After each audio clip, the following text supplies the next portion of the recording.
Great. All right. So I have pressed the button. We're waiting for the light to go green. We're waiting to start the train wreck. All right. The light is green. We are showing up on YouTube Live. We are going to start right now in 3 Mississippi, 2 Mississippi, 1 Mississippi.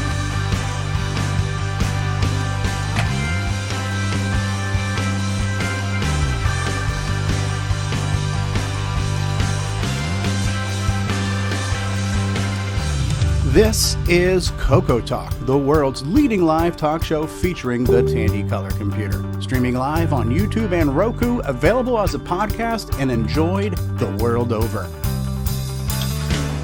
And now, here's your host. Good afternoon, everybody, and welcome to CoCoTALK episode 75. It is the show that we like to call the train wreck.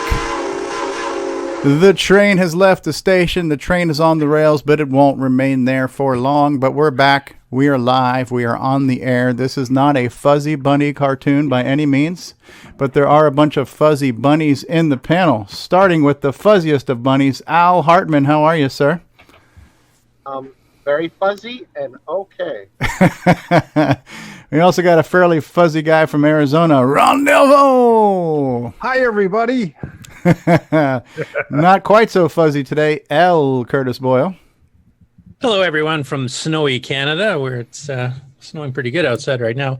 I was thinking, too, we could probably just name the episode Trainwreck, but then I thought I would add a bit more, and obviously we'd have to name every episode Trainwreck. Yeah. And which one? What is this? Is Trainwreck number 75? Yes. Number them sequentially. Looking fairly fuzzy himself, petting his furry cat. We've got Mark D. Overholzer with us. In the dark, in the Witness Protection Program from somewhere in Denmark, we have Simon Jonassen. The Madman is with us. We have potential president of Glenside Color Computer Club, Mr. Eric Canales is in the house today. Hello, Eric. Yes, hey.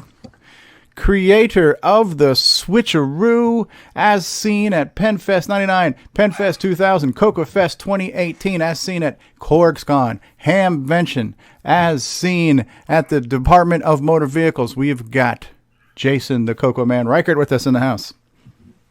Hey. Hello. In the live chat, we have got, let's see who we've got in the live. Davey Mitchell is here. Retro Innovations is here in the live chat. Remix the Nobody is here. Brian Wiesler is here saying hello from Dallas. Paul Fiscarelli is here saying hi, everyone. And Remix the Nobody says hi from England. So we're in the show. We're live today. For those of you who did not hear the spontaneous After Dark that we did last week, Sunday, we pulled a Hail Mary at the last minute. We pulled off a show, but I know some of you were here last Saturday at the usual time, same bat channel, looking for CoCoTALK Live. And unfortunately, we did not have the show for a variety of reasons, but the interesting / comical thing was that for whatever reason, you guys got to see a bunny cartoon instead of the show. And one of the things I tried to do was to schedule to re-air like a best of episode just to have that air live. And it turned out that the file was too big and the service that would have live streamed a pre-recorded video, they wanted to charge me a membership fee to do it. And I'm like, screw that. And so I just figured it wasn't going to air because my file was too big. And somehow they aired some type of demo video that was a freaking cartoon. So I don't know why that happened, but it did. I just know I opened up my browser and I saw that I was live streaming. I wasn't sure why I was live streaming. I thought I was hacked. It took me a little while to get to the bottom of the mystery. I had to get out Scooby and the gang, but we got it. Zoinks!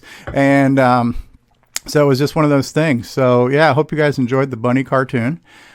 Sorry we could not be live last week, but we did pull off an After Dark Sunday. If you missed it, it's available for replay, and I actually just published it this morning as a audio and video podcast as well. All right, so were we just joined by Retro Innovations as well? Jim Brain, the man, the myth, the legend? The man, the myth, the legend. All right, in the dark, no less, too. That's right. Yeah, I got to figure that out. You look A best in legend the in his dark. own mind. There we go. There you go. Remix the Nobody says, how's life, dudes? Alexander Wallace is here. If I'm not mistaken, I believe Alexander is in Mexico, South America, North America, some type of America. All right. So I know we're going to be talking about VCF Midwest, so we'll do that as a segment. That's like our probably our main topic next to Assembly. Steve Bjork will be joining us in a little while. CoCoTALK just got here. David Ladd, jump on the call, David. We need you. David, the world needs you. Ken Reichert says, what will this be this week's lessons controversial topic? So, yeah, we'll see. Just stay tuned for the controversy of the week there, Ken. I'm predicting Ranch Never. That's going to be the one. Yes. Or the load. Just remember, there is no spoon. And there we have it. Simon the Madman is here. Simon, we've been watching some of your videos. You're playing crunchy sounding square waves. You're animating plasma effects. You're bending time, space, light, wielding sorcery. Anything else you've been up to, Simon, besides your mad demos? Just helping other people at the end of the day. Yeah. We've seen some of the stuff that Paul Thayer's working on. That looks... Square wave player for his Pico Prod thing. So. Yeah, that looks really good. I got a message from Hugo DeFort. He's saying that he would like to be able to join us. He can't join us today, but hopefully we'll have Hugo on in the near future because I really want to hear about his project. Really good, actually. Yeah, the graphics are looking very good. I would love to see those in motion. On the Steadicam today, Ron Delvaux is with us. That's right. Shaky cam provided by Ron Delvaux. Earthquake. So anybody who I know if you're at VCF, you have a lot to talk about. For the rest of us who could not make it, anybody have anything to catch us up on this week? Anything you did, anything you saw, anything you want to share? This is share your feelings time. Go ahead, Mark. Two things. Well, so I'm plugging along on Retro Challenge. I'm struggling this week. But I just acquired from Steve Batson his domain retrotandy.com. Okay. End of the you need to renew the thing, renew the domain name, and he didn't want to keep the hosting space, and he got rid of all his forums because of all the European regulations. So anyway, I now have retrotandy.com. And I was thinking, what could I do with that? I mean, I've got a whole bunch of other domain names too, but it's like, it'd be cool.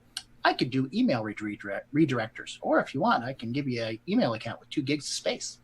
So if you'd like to have your name at retrotandy.com, get a hold of me. All right. Operators are standing by. And will there be a fee for this, Mr. Overholzer? Nah. Free email. How much would you pay? Don't answer yet. Free email is nothing good. It's all part of my hosting plan I pay for anyway. So, I have like unlimited emails and you get 2 gigs per account. So, okay. There you go. We got one from Jim Brain. He wants to go for retro at. Gotcha. Retrotandy.com. There you go. And will you be monitoring all of the people's personal and private messages as they come in and out of your mail server? I don't think I can. I don't think there's like an override, to peek in the accounts. So I only want to. We'll see what advertising pops up, and we'll figure out if he is or not. So. Yeah, I only want to subscribe to this free service if my privacy will be heavily invaded. One thing about it, set up a redirector to another email account. It doesn't even work, it just forwards it on. So there's nothing to look at. So. And we have also just been joined by Mr. Richard E. Chrislip. Hello, Richard. How are you? Hey, I am so good it ought to be against the law. But took me a while to figure out how to use Zoom, but I got it. All right. Microphone sounds incredible. It's so lifelike and so realistic. It almost sounds like you're 40 feet away from it. So, hello. Plus, I have 3 servers and 3 powers running next to it, so that's got to be helping with the ambiance. That's great. It's good to have you. It's been a while. Have not had the pleasure of your company in some time. Where are you going? Now you're taking a page from the Ron Delvaux Shake the Camera book. Shaky cam. Tonight's episode in Shaky Vision. Yes, this segment is brought to you by Dramamine. So It's about a 5 on the Richter scale, I think. yes. Good. So for those who don't know, Richard Crislip is a longtime standing member of the Glenside Color Computer Club, right, Richard? Right. You live in the Chicago-ish area? No, actually, I live in the Akron-ish area, Akron, Ohio. Okay. Oh, we're practically neighbors. Where are you at? I'm down near Steubenville. Okay. Yeah, I see the Ohio license plate above your head there. Excellent. So what's been new with you, Richard? Anything to report? Not really. I have. I've been reading about on the multimedia mail list about these cocoa sticks. Got me kind of interested in that. Plus, getting the cocoa running on a raspberry instead of. What is a cocoa stick? Well, as I understand it, they have these USB sticks now that have processors in them. Oh, the little computer sticks. Exactly. So they're running a cocoa emulator on those? Yeah, they're booting up that DC. What was ECC? VCC? Yeah. Okay. Booting that up and right into the cocoa if it's set up properly. Okay. That's interesting. Neat little application. So they're running Intel Atoms, I think. I don't think they're running ARMs. I haven't. Okay, cool. No, I haven't heard of that project. I have not been on the mailing list in quite some time. So, Yeah, cool. I saw you sign out. Yeah. Arville has joined us. Arville Best is here. Hello, Arville, in the live chat. Very cool. Did you make it to VCF Midwest, Richard? Did not, but I do plan on attending the Tandy Assembly. Oh, good. Good. You were there last year, too. I remember seeing you. I was. Excellent. I'm hoping to go as well. Very, very good. I believe Akron is within the obligated requirement distance of that event, so. Yeah, it's in Ohio. Yeah. You have a moral obligation. Yes. Well, ladies and gentlemen, we've just been joined by David Ladd. He was on camera for a second, then he got shy, turned it off. All right, I think so it this was is David. the chair. Hello. There he is. Welcome back, David. I think he accidentally almost had an exposed floppy drive on there. That's why he cut the camera on. That's right. This is a family show, David. All right. Very, very cool. Keeping us from a censor ding there. Bruce Moore just joined us saying greetings. Greetings, Bruce. Feel free to jump on the train wreck at any time. Curtis, anything new and exciting with you? Nope, it's all work still. All work and no play makes Curtis a dull boy. Well, actually, I'm dull anyways, but sure. So I take it no more cranking away on the ease of use updates? Not yet. Lots of plans for it. I got a lot of notes, but haven't had a chance to actually do anything with it yet. Excellent. Still shooting. We're going to have another release in October, though. Probably near the end of October, I would guess. Great. Ron Delvaux, you have any time to post anything to Facebook this week, or were you busy? You may have caught something. I have a new acquisition. Oh, yeah. What's that? Second garage? It's a Radio Shack All right. keyboard. Oh, Is wow. it MIDI compatible? Yes, it says Oh. MIDI. Logo is right here. That's You should be cool. able to plug that into your Coco then. It was $9.99, and I don't have a power supply. I got to get one, but there's a MIDI port right here. Neat. Now, when you said you acquired a Radio Shack, I thought, with all your room, you may have acquired a whole Radio Shack store. Well, no. I could probably open one, though. Yeah, you Back could. in the day. I need some of those. You know what I need is the wall things. where you- The pegboards. yeah. Yeah, where the you- hangers and stuff. Yeah. Yeah. Wouldn't that be cool? No way. So Yeah. where'd you get that keyboard from? Just minutes before I got on the show on Goodwill down the street. Oh, wow. That's Yeah, you awesome. have to fire up Altimuse and Lear and a few other things there and try it out once you get your power supply and cable. It was half price. Hang on, I got the wife beckoning me. And is that Roku? Is that Roku in the background there, Ron? Are we live on Roku? The wife is beckoning. Look at all these frickin' screens. Hey, there's the wife. Hey, wife. We're waving at you. That's Mrs. Delvo. Today on what Ron's wife has to say. Today on what Ron did wrong. You bought another what? She's leaving. She's had enough. Hey, you're a what? She's gone. Chris Peterson's joining us now too, saying, "Hey, what's up, everybody? Watching here from work on my lunch break. Good. Hopefully, we won't ruin your appetite." Too late, but go on. Yeah. My ex-wife was psychic. She used to know I was wrong before I even opened my mouth. Oh, geez.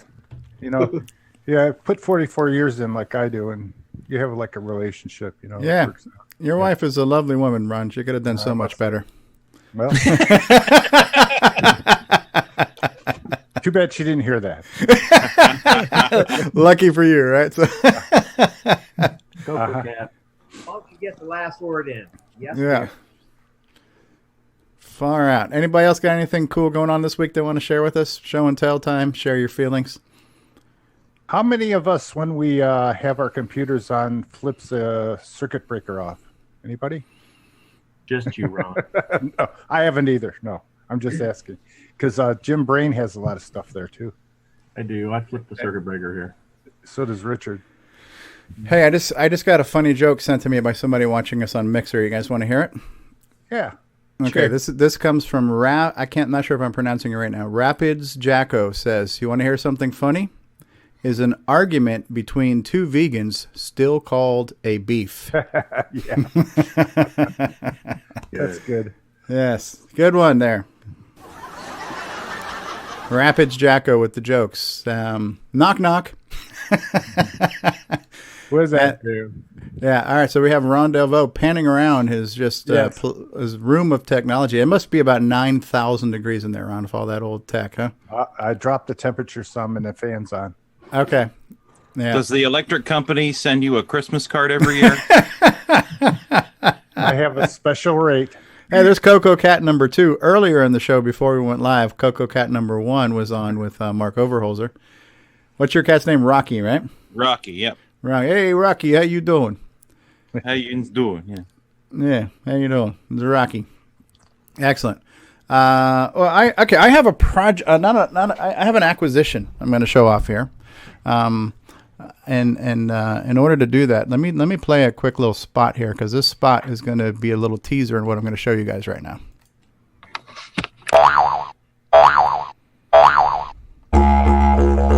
Switcheroo, the RGB to SCART solution for the Color Computer 3. Use your Coco with a modern display. Go from RGB to composite with just the flip of a switch. The Switcheroo. Artifact colors do not work in Australia. Hashtag irony. Coco3SCARTcable.com. Woohoo! So, for those of you who have never seen a switcheroo before, I got to say it comes in a very nice Ziploc bag with a custom printed label, switcheroo. So it's sealed in for freshness. So when you pop it open, it's still got that new switcheroo smell right out of the bag. It's got a nice lengthy USB cable, because you do need the USB to provide some voltage. This is the part that plugs into your SCART adapter. And then, of course, then it's also got a nice little label on it here that says switcheroo. Here's the switch. Here's the flip of a switch, right? And so this is how you flip it to composite or RGB. And then on the other end of this cable here, this is the little part that plugs into the RGB port on the back of your CoCo. So there's a total of what? RGB and video connect to your CoCo. You've got USB for power. There's Sailor Man. And then you've got the SCART output that will go into your SCART to HDMI box. So this is the whole setup. And, nice Ziploc bag, nice label. And then he's even got now printed instructions on where to connect your RGB, where to connect your composite, where to connect your SCART connection, and then the fact that you need USB power. And on the back, too, which I thought was a nice feature, is a link to lots of places. It's because you're selling this on eBay now, Jason? Yes, I've sold a few on eBay now. So And, if somebody buys this on eBay and they're not familiar with the color computer community, they've now got a list of how to find CoCoTALK and the Facebook group and the mailing list and the Coco Crew podcast and Tandy Assembly and Coco Fest. And so he's promoting the community with every sale. And it's a very nice put together package. The one thing I think that's a little bit different on yours than the one I got from Richard Lorbieski is you're pulling your audio from the RGB out on the Coco, so we don't need another input for audio from the Coco. So it's one less cable to plug into your Coco with this one. And the added benefit of the switch, right? Absolutely. And special thanks to Michael Brandt for the community listing idea that I have on the back there. There you go. He came up with it. I put it together. Shout out to Qui-Gon there. Good. And in the background right now, you've got one running, and right now we are in RGB mode, right? So we're in black and white. You flip a switch, and now we've got colors. You got it. Excellent. The flip of a switch. Great. So that was my little cool thing to get in the mail. I can't wait to plug it in and try it out. Good stuff. All right. So have we done our little round robin? Has everybody had a chance to talk about anything that happened to them this week? Anybody have any bad dreams or anything else? Anything you want to share? We good? Anybody wet the bed? Get a hangnail? Anything else like that? Pressing information? At VCF, I got a whole bunch of toys from Jim Brain. Excellent. Well, we'll talk about that when we get to the official VCF segment after the break here. All right, we're gonna take a quick moment here to look at our sponsors, and we'll take a commercial break, and then we'll get back and we'll jump into our main segment, which would be our VCF Midwest 13 wrap-up show. So let's start off by acknowledging some of the people we like and even a few that we don't. Our sponsors, the people who contribute to the color computer, and of course I was kidding, we like just about everybody. So what do you need to know about? Who do we need to thank? Who should we acknowledge? How about the Coco VGA project or CocoVGA.com? Cool way to get VGA output to a Coco 1-2 Dragon computer. Mr. Sailing Around the World, Richard Lorbieski at Boyson Technologies on a cruise ship near you at boysontech.com. All kinds of cool products, including the Boomerang. With us on the call, Mr. Jim Brain of Retro Innovations at go4retro.com. All kinds of cool modern hardware for retro machines, including Commodore, Texas Instruments, and Coco products. One of the longest lasting members of Coco hardware in the community, Cloud9 Technologies. Cloud9tech.com. All kinds of goodies over there. And we got a couple of good projects here, like the SD pack. We just mentioned the Switcheroo, which you can get at cocoman.biz or coco3scartcable.com. As you see on one of Ron's 14 monitors behind him there, we are live streaming on Roku TV on the Coco TV channel. Thank you to Roger Taylor. If you want to get a cool t-shirt like what Mark Overholzer and I are wearing, I think Jason's wearing one too. If you want cool Coco swag, you can go to the Retro Swag Shop. Curtis has got his mug at 8bit256.com. If you're new to the community and you want to learn about the color computer, go to imacoconut.com for links to all kinds of cool Coco content. We at the CoCoTALK podcast can be reached on the website of cocotalk.live, where you'll see links to email us feedback and suggestions, links to the YouTube channel and to the Facebook page and Twitter and Instagram and JDate and Snapchat and all that kind of stuff. Let us not forget the Coco Crew podcast, the podcast that started them all. They are now in their 4th year. They are now on 38 or 39 or 40 episodes. We recently heard that they've reached 30,000 downloads. So check out the Coco Crew podcast at cococrew.org. Our good friend of the show, Brian Joyce at Extructus Productions at fd501.com. There you can see blogs and RGB charts and projects that he's working on. Last but certainly not least, another guy who makes hardware for the Coco, because Lord knows there aren't enough of them out there. Ed Snyder, the Zipster at the Zipster Zone, ZIPPSTER zone.com. Check them out, and we'll be back. It's time for a potty break and a commercial. We'll see you in just a minute. Hi, this is Rick Adams, and I'm the author of Temple of Brahm, Shanghai, and now Bomb Threat, and you're listening to Steve Bjork on CoCoTALK.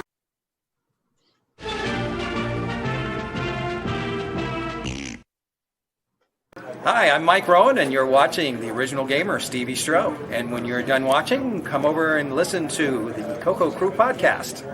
Hi, this is John Linville. And Neil Blanchard. We are the Coco Crew.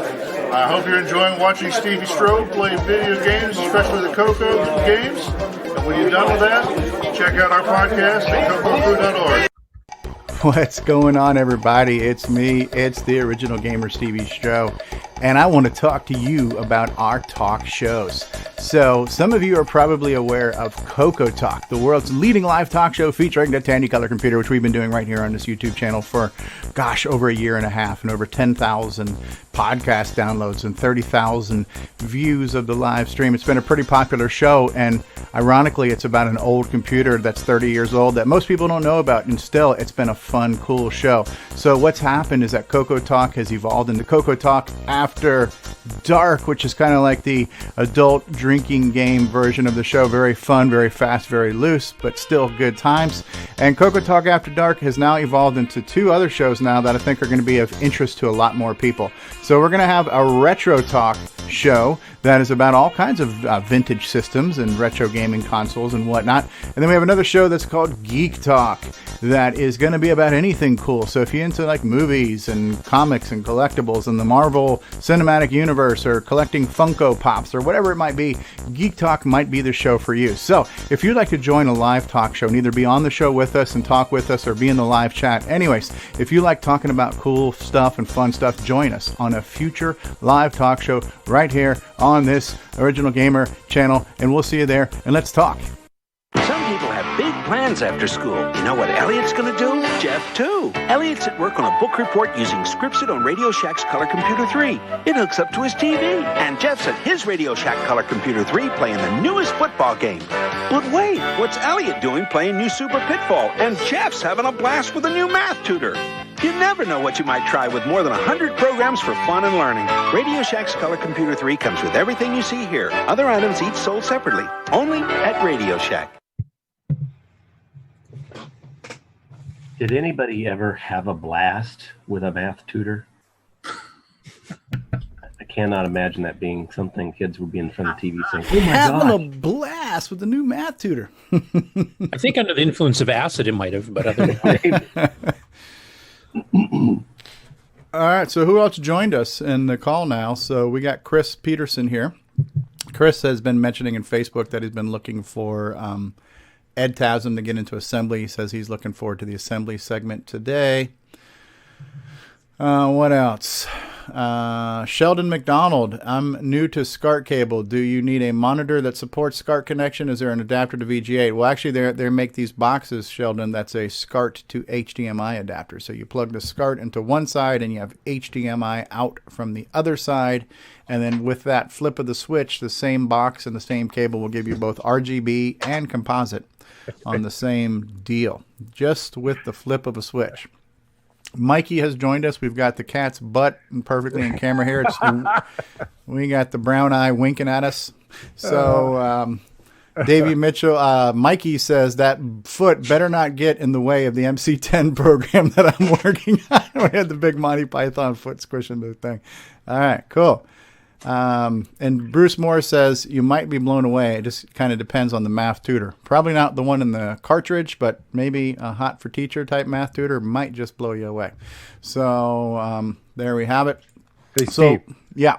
On Show Us Your Color Computer, Paul Barton just put a picture up, and he's got some interesting things hooked to his Coco if you want to take a look. Yeah, let's take a look at that real quick. Let me pull up the Facebook group. Paul, what are the odds that Paul Barton would be working on something on a Coco right now, huh? Show us your Tandy Color Computer. And how many wires and what color wires do we have here? The world wants to know. Actually, he's done pretty well, so I'll come yeah? back. Okay. Let me switch over here. Left screen. Okay. Show us your Tandy. Okay, Paul T. Barton. What do we got here, Paul? All right. Current setup, Coco 3, a Y box. So I see that there. It's like just a multi-pack splitter. Mm-hmm. A Y box, no wiggling there. 8 megabytes. Okay. SDC, single chip IDE controller, PC power, for the IDE drive over here. Holy flustercluck, Batman. There's the drive in the background there. under the monitor edge. So we have the IDE drive, the PC Power fans for the Coco 3 heatsink. Where's that at right now? Oh, it's next to it. Okay. I see his joystick there. Yeah, by the joystick. Way too many LEDs, he says. 5 alone in the DAT PC board. Date and time on the monitor is wrong. That's cool, though. So Paul's been tinkering. That reminds me of the old days with the PC power supplies running your floppies and your hard drives all simultaneously. Yeah. I just do that too. Like Paul Barton is to hardware what Simon Jonason is to software. You know, it's just like that mad scientist tinkering with the soldering iron. Just Don't let the blue smoke out. Don't let the magic smoke out. Yeah, that's cool. Curtis is cringing. Yeah. No. So that's another group on Facebook, because Lord knows there aren't enough groups on Facebook, but there is a group. Ron has got about 19 of them. So he's got Show Us Your Tandy Color Computer. He's got the OS9 group. He's got the Coco Marketplace. Well, that isn't mine, actually. I just it's not? did the header for it. No. Oh, okay. That belongs to Roger. Oh, Roger Taylor's got the Coco Yep. Marketplace? Mm-hmm. Gotcha. Okay. I got a new one, though, called Deskmate. You have a Tandy Deskmate group? Yeah, just got started. Coming up next week will be the Ron's FD500 with the original tech drive group. Yeah, right. So that's got to be a hotbed of activity. Speaking of Deskmate, so let me. We're on Facebook, right? Let me switch over here in just a second. I want to show you guys something else. Oops, wrong frickin' thing here. Hold on one second. I got too many buttons to click on here. Press the button, Frank. All right, so let me get out of here. I don't know how many of you are familiar with this system, but I want to show it to you. So one of the groups that I'm in is the Florida Retro Computer Club, right? Now, they posted a commercial here for a system. Has anybody heard of the Head Start Explorer? No. Okay, I'm gonna play this video for you guys, because what this reminds me of the Tandy one. Wasn't there a Tandy 1000 that they had like DOS and Deskmate built into ROM? Yes. Yes. Yeah. This reminds me of that. So this is kind of a cool commercial, and if you guys have too much, if you've seen it too much and it's getting old, let me know. But this is a system that I think in some ways was a little ahead of its time. And this was like this guy Stuart from the group. He's like our solder genius. He found an old VHS tape of this and did a transfer of the VHS tape to digital. The audio is a little bit out of sync, but it's kind of interesting. Hold on one second. What the ideal info? Let's start over again. But it's got Leonard Nimoy.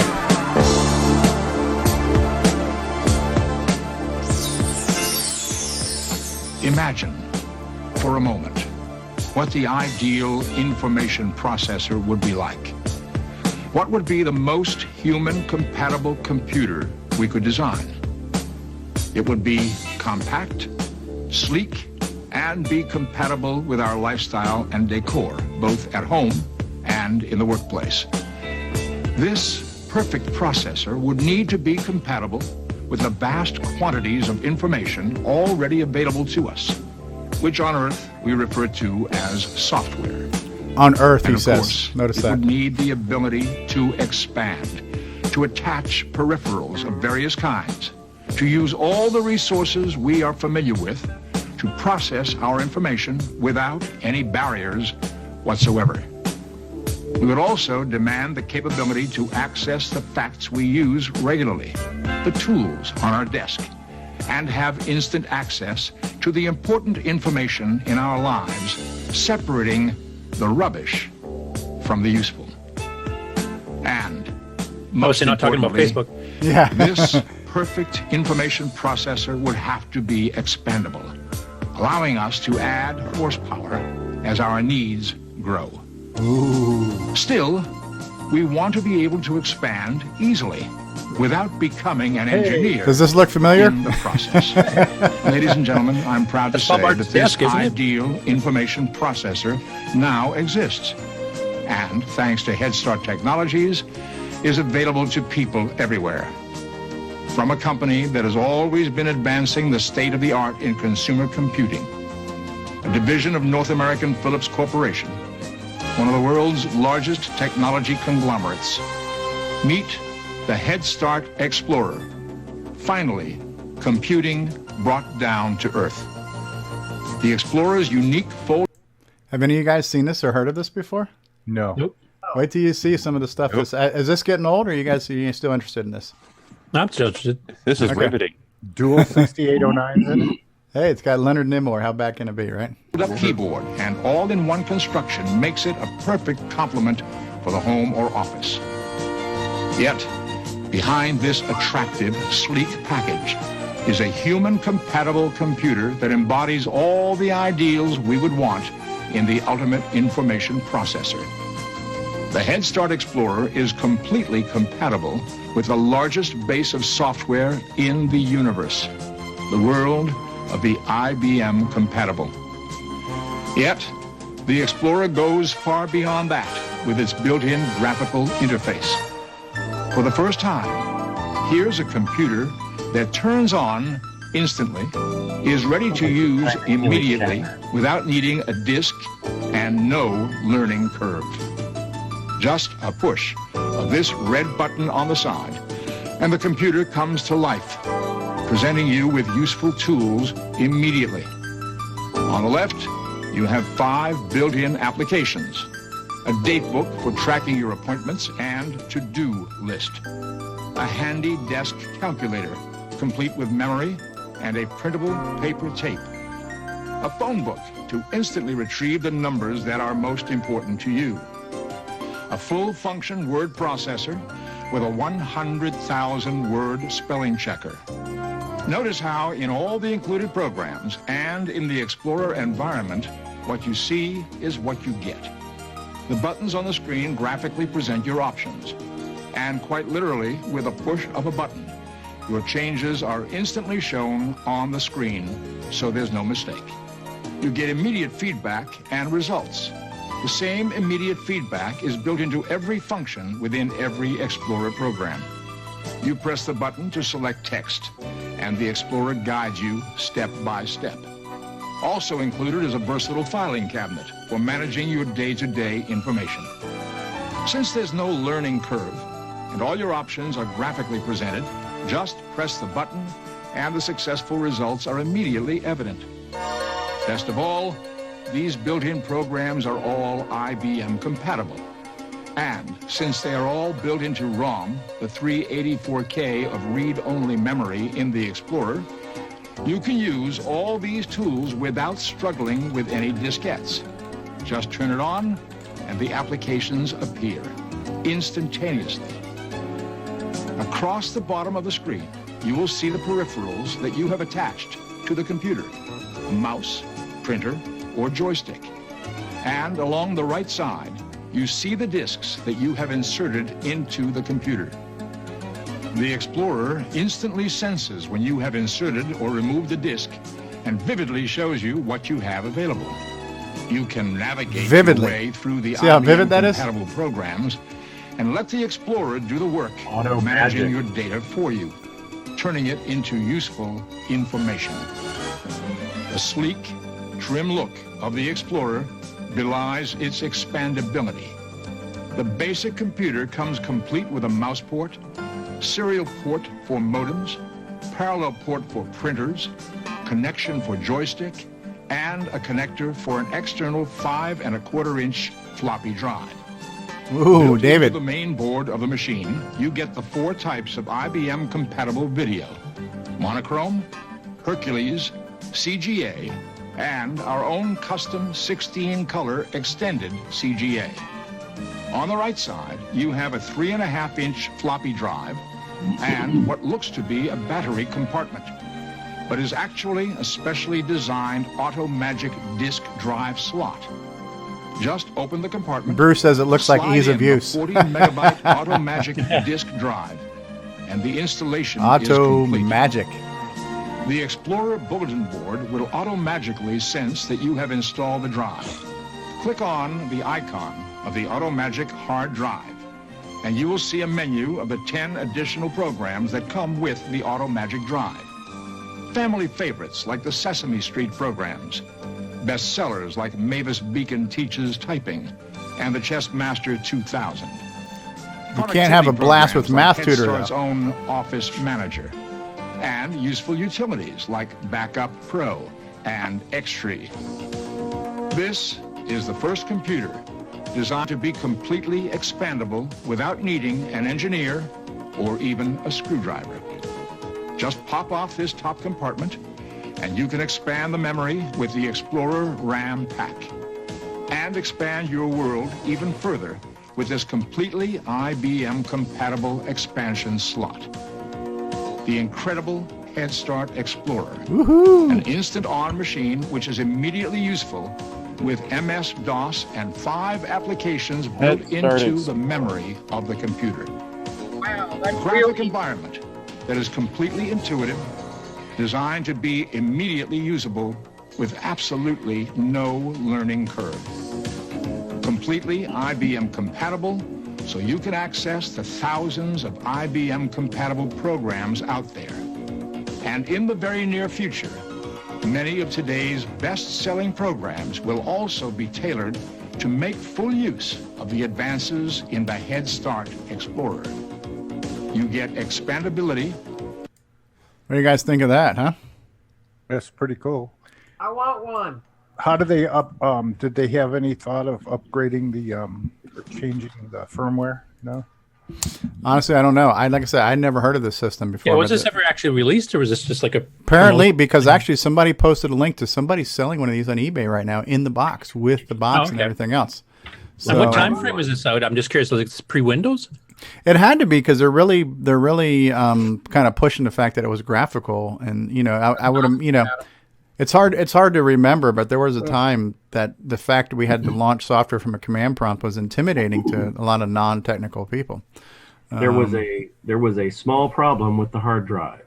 The bay in which it sits does not have adequate ventilation. If you left the drive running for a long while, it would really heat up. Eventually, it was heat up to the point of softening the plastic around it. If you weren't using the monitor stand and had just set the monitor on the main unit, that side would start to smush down.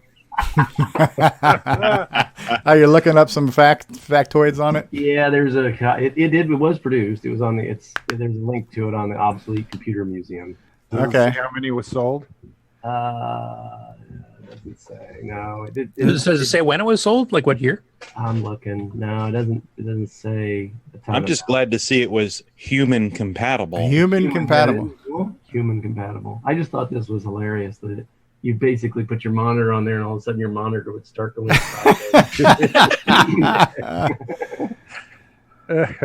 No, it doesn't say that. I'd have to look up somewhere else. But it was produced. It's an XT. Yeah, and so I think somebody had commented saying as much as some of those ideas were a little ahead of their time, but at the time it was released, though, they're saying that VGA was out and 286 processor was out, but this was still based on like an 8088 processor. So what it had in some forward thinking, because it booted into ROM, so that whole graphical desktop environment was in ROM. It sounded like it had some plug and play features where it could tell you what peripherals were attached, things like that. So that was pretty cool. And it was obviously aimed at people who were intimidated by technology. So we need some training wheels for our system. It was really late to the game. It was an XT-based machine, and it was manufactured from 89 to 91. Huh. Wow. Yeah. That's just horrible. I mean, 89? That would have been like the early the late 386 era. And what is funny, though, they're sitting here talking about how graphical their system is, but one of their utilities is Xtree, which is a text-based file editor, a file viewing system. So it's like that's literally 2 years after Multiview got released. Yeah, use our GUI to launch this TUI. But there were still people pushing the PC back then. Yeah, but it seems to me like it's one of those machines that's like, hey, if you are a Luddite or a neophyte and you're too scared to buy one of the newer PCs, we'll prepackage a PC that's really underpowered. Ease of use. Ease of use. Yeah, and you can't afford a Mac because back then they were probably about $3,000 to $5,000. Right. Just need to come with some fine Corinthian leather. Hey. Yeah, so it is kind of like the AOL philosophy. Correct. You know, let's just make a big, shiny, fluffy, safe place for people to do things. Very cool. All right. Well, we were getting ready to jump into the VCF stuff, but we also just been joined by Steve. Steve, are you pressed for time? Are you okay for us to do VCF? I'm good. Let's stay on the original schedule. All right, because I wasn't sure when you were jumping on, we were just going to proceed with VCF. And now that we have Jim Brain here, I would like Grant to be here too. So Grant will hopefully be joining us soon. So we won't get to the videos, but Grant, I got a bunch of videos from Grant's iPhone, there's a link now to a playlist which I'll just show you guys. I've posted a link to this in. And by the way, let's play some of. Let me see if I have the right button here. Yes. All right, so we're jumping into events right now. We're in the VCF Midwest 13 wrap-up show. And so there is a playlist. There's a YouTube playlist of some of the speaking presentations that took place at VCF. And I've posted a link to that in the description of this video. So if you want to see some of the talks that you missed, those are there. I've also posted a link to the VCF event. Basically, it's basically been an event that's been living in Facebook. It's not a group, it's not a page, it's just an event. But there's a lot of ongoing discussions in this event, and people have also been posting and sharing pictures in this event. I did take some of these pictures. You know who this Bob Kapla is? Anybody? No. Now, we can look at some of his pictures, but I figured since Jim is here, and Jim posted his little gallery here, you want us just to go through your gallery, Jim, and maybe you can just tell us what we're looking at? Sure. All right. Yeah, so I don't necessarily know all the machines. I just know that was all that was there. Okay. So you're going to know better than us who weren't there. That's true. This is an SX64, so I'm sure people have seen this first color portable computer. Commodore brand, yeah. The little thing that was down to the middle of it is probably the more important part. That's lady was there selling. Those are 3D printed miniature versions. Yeah, that's cool. We were picking those up, so I put one of those for size. That's neat.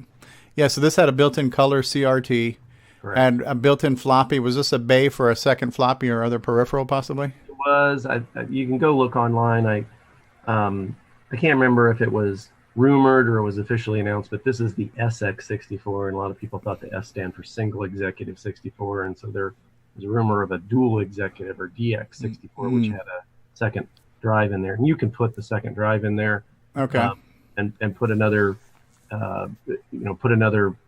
floppy card in there. The unit is the entire 64 is reduced in height, the motherboard, so that it fits on the side next to the drive bays there, and then the floppy drive board sits in the back right in front of the big huge power supply and heatsink that's at the back of the unit. Looks like this might have been European too. This looks like, is that the pound symbol right there on the keyboard? All Commodores have the British symbol, right? Yeah. The power supply wasn't up to running a second drive. You'd have to replace it. I have one. So the pound symbols on all the international colors. So gotcha. All right, so this looks like a C64 classic one, right? The kind of brownish. Yeah, this was showing. So yeah, this is one of the C64 setups. So you've got a 1571 on the far left, and that's a CMD 3.5-inch drive above it. The C64 is in the front. The ubiquitous 1702 monitor and the 1541 drive on the right. What I was showing a picture of was the individual has written a GEOS program called Senor Paint. It's a guy by the name of Adrian Gonzalez.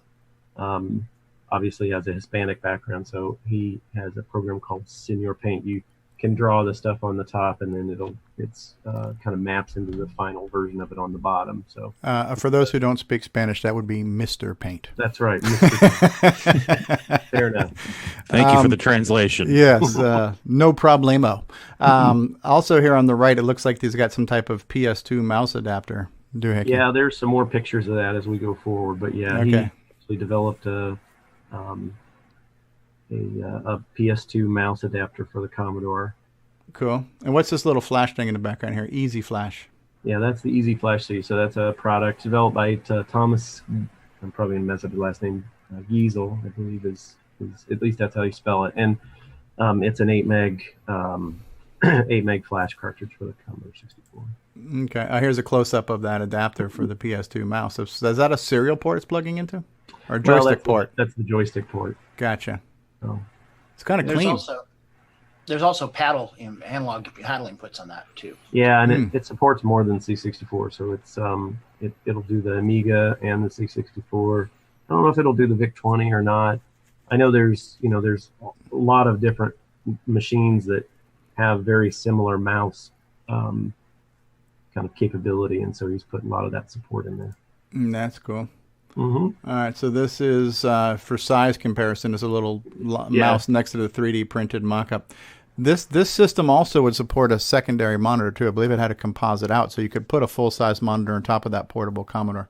Correct. You can put it has that. It has serial out. It has the expansion port sits on top with a little bifold door. The only thing it doesn't have, and it has the user port, so you could plug. Back in the day, that was where the modem would plug in. It's got all the ports that the C64 has, although it does not have a cassette port. Okay. Like that was a big loss. Oh, what is this? An Atari portable?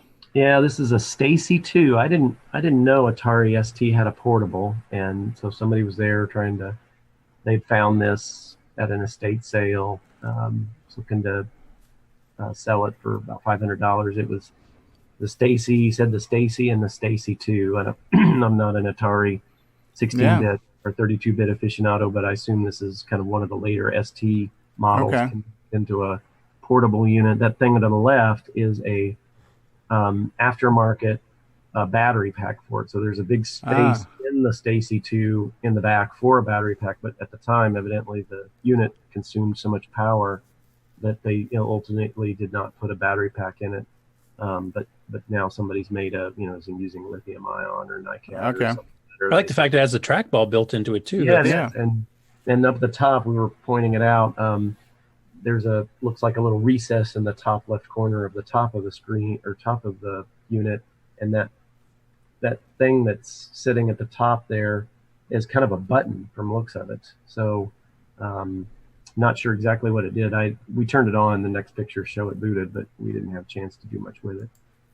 Yeah, I wonder if that's ST or TT level. Yeah, I don't know. I'm sure you can look that real quick. There's two lights here, and there's one that says battery. Then you've got volume, brightness, and contrast. For this, was this like the monochrome LCD display, or was it color? It is it was. I'd forgotten. It's a non-backlit. Right. So like the old blue and white ones, like the early laptops. Yeah. Mm-hmm. That's cool though. I never knew this existed, so that's pretty cool just to see. Yep. Well, it went to a good home. I was there. One of the Atari guys picked it up. That's very cool. Hey, retro innovations. That's right. So I had on the far right was the Coco 1 with Coco Mim Jr., and then right next to it was a unit called the Cradle. And I'll show you pictures of it, so I don't want to give it away right now. And then right to the left of it was the Coco 3, and I got some of the cards sitting behind there with the your Mega Pack. The 8-port expansion, and then right next to it, to the left was a Commodore 64 with some stuff, and then right to the left, can't think. Jessica is sitting there trying to type in a program on it. That's a B128. I think I have another picture of it. There's your daughter. That's my daughter. She sold out of 4 pans of brownies and 64 cookies. So wow. So she had a successful showing. She had a very successful profit in the family. Yeah, really. We're trying to get her to do 5 or 6 pans of brownies next year. So we decided VCF Midwest 2018 was a 4-pan year, and so we're thinking 2019 will be a 5 or 6 pan year. There you go. That's very cool. And who's this handsome gentleman here standing up? Do you know who that is? I know him, but I don't know his name. Okay. Unfortunately, I just know the luminaries there, but I don't always know the name. That's a good shot mid-morning of the show. Yeah, look at that. So this does not include, there was 2 rooms of consignment that were about a third this size. And then there was another room, which is a talking room, which was the same, this room, like if you think about it as depth and width, the talks room was the width of this, but it was probably only a third the at that. Wow. So yeah, there was a ton of people there. And television with a keyboard add-on. Huh? I know this was, and I don't know what the official name for this thing was.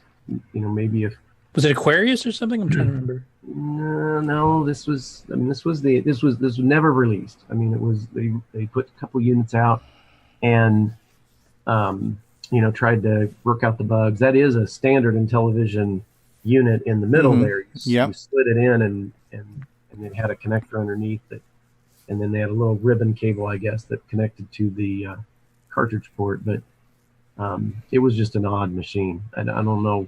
I didn't know that much about it. There was a guy there that was he's been working on writing an emulator for it. And so he was showing it off. It was an interesting odd duck, but it was definitely an odd duck. Had a nice keyboard though. Yeah. I do remember hearing about or reading about that they were trying to make a computer peripheral for the Intellivision. So this might have been one of those prototypes. And I would imagine your cassette would be for loading in some software or saving software if it had a basic built into it or something. Yeah, and it does work. I mean, it's functional. I think it's just, part of it was and it doesn't really show there. It's hard to tell for scale, but I mean it's massive and plastic. So if you were putting this in front of the, at the time in the 80s, we'd have a big console TV in the front of the living room. You would have this thing sitting in front of it, and the kids would come in and they would just massacre it. Just to give you an idea for scale, my head is pretty big, right? So. If we were to look at this, is just an Intellivision. So imagine this wrapped in a big bezel and then times 2 for the keyboard. So this thing would have been way out here. You would have needed to have a really deep table to put that on in front of a TV or something. So that's a lot of depth there. It was huge. It's kind of shades of the old ColecoVision Atom. We have a picture of here. Yeah. Somebody had one this year. I just found some specs on it too. Apparently, it was going to be called Intelliputer if it ever came out. And it actually comes. Intelliputer. Nice, eh? And it comes with its own 64K RAM, its own 6502 processor to handle I/O function. And they think that the nicknames for the TRS-80 called the Trash 80 were bad. You can imagine what those would have been. What kind of computer you got? I got a Intelliputer. And the code it's name a bunch was of Whale. Blue Whale. Yeah, that's funny, but it's neat when you see these things that were kind of like, this is kind of like a fully realized prototype that never made it to That's right. That's right. That is kind of cool.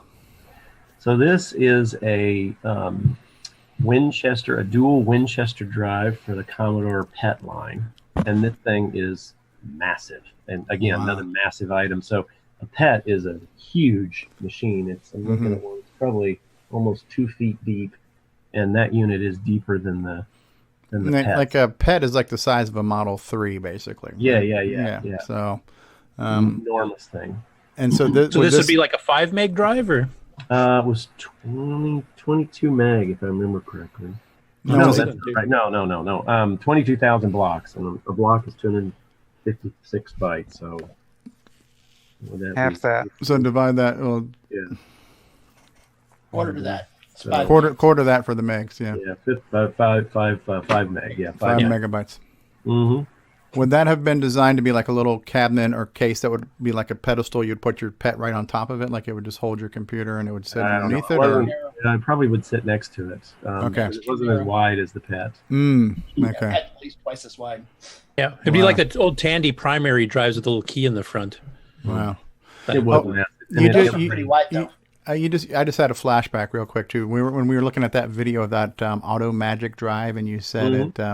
I remember when I worked at a retail shop, we had these drives that were called a Bernoulli box, and it was like a cartridge-based hard drive where you had this receptacle in your hard drive, and you could snap one in and snap it out. And I think they were like 30 megabytes at the time, but you could basically have "quote unquote" unlimited storage by just popping in more and more hard drives in your system. And this kind of reminds me of that, but just a bigger version. Yep. For sale, make offer to Laura. What is that? That's a luggable? That's a compact portable 3. So it's a plasma, like Thomas, whatever his name is, the guy that does, Cherry Holmes. He was talking about the kind of amber plasma screens that play. This uses the very similar terminal. and then to the right of it was an IBM 5155 Wow.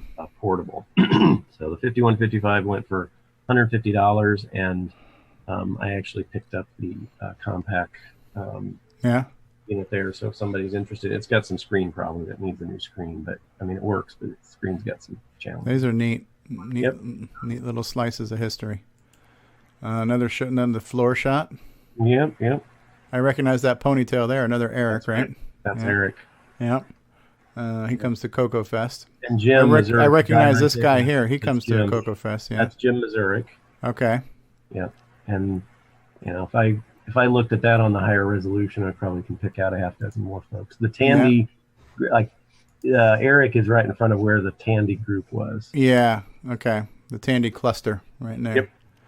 Neat. Yeah, it's a neat floor. It looks like a great turnout. A lot of machines in there. Yeah. Did they have electrical problems there, like we've had on occasion? No, well, this is a different venue. This is Elk Grove Village, but no, they've piped in a lot. You'll see later they had a VAX running there, so they had serious power. So, I mean, they did, I think, during the day have a little bit of problem in the far corner of the room, but generally speaking, they do pretty well distributing the load of all the machines. I mean, you can imagine all these PCs are pre EPA, cost savings, efficiency ratings and all that. So yeah, they weren't green. No, that's right. These are definitely not green. So one thing that was missing from the show was a lot of Energy Star logos. That's right. There might be bromide in some of those things.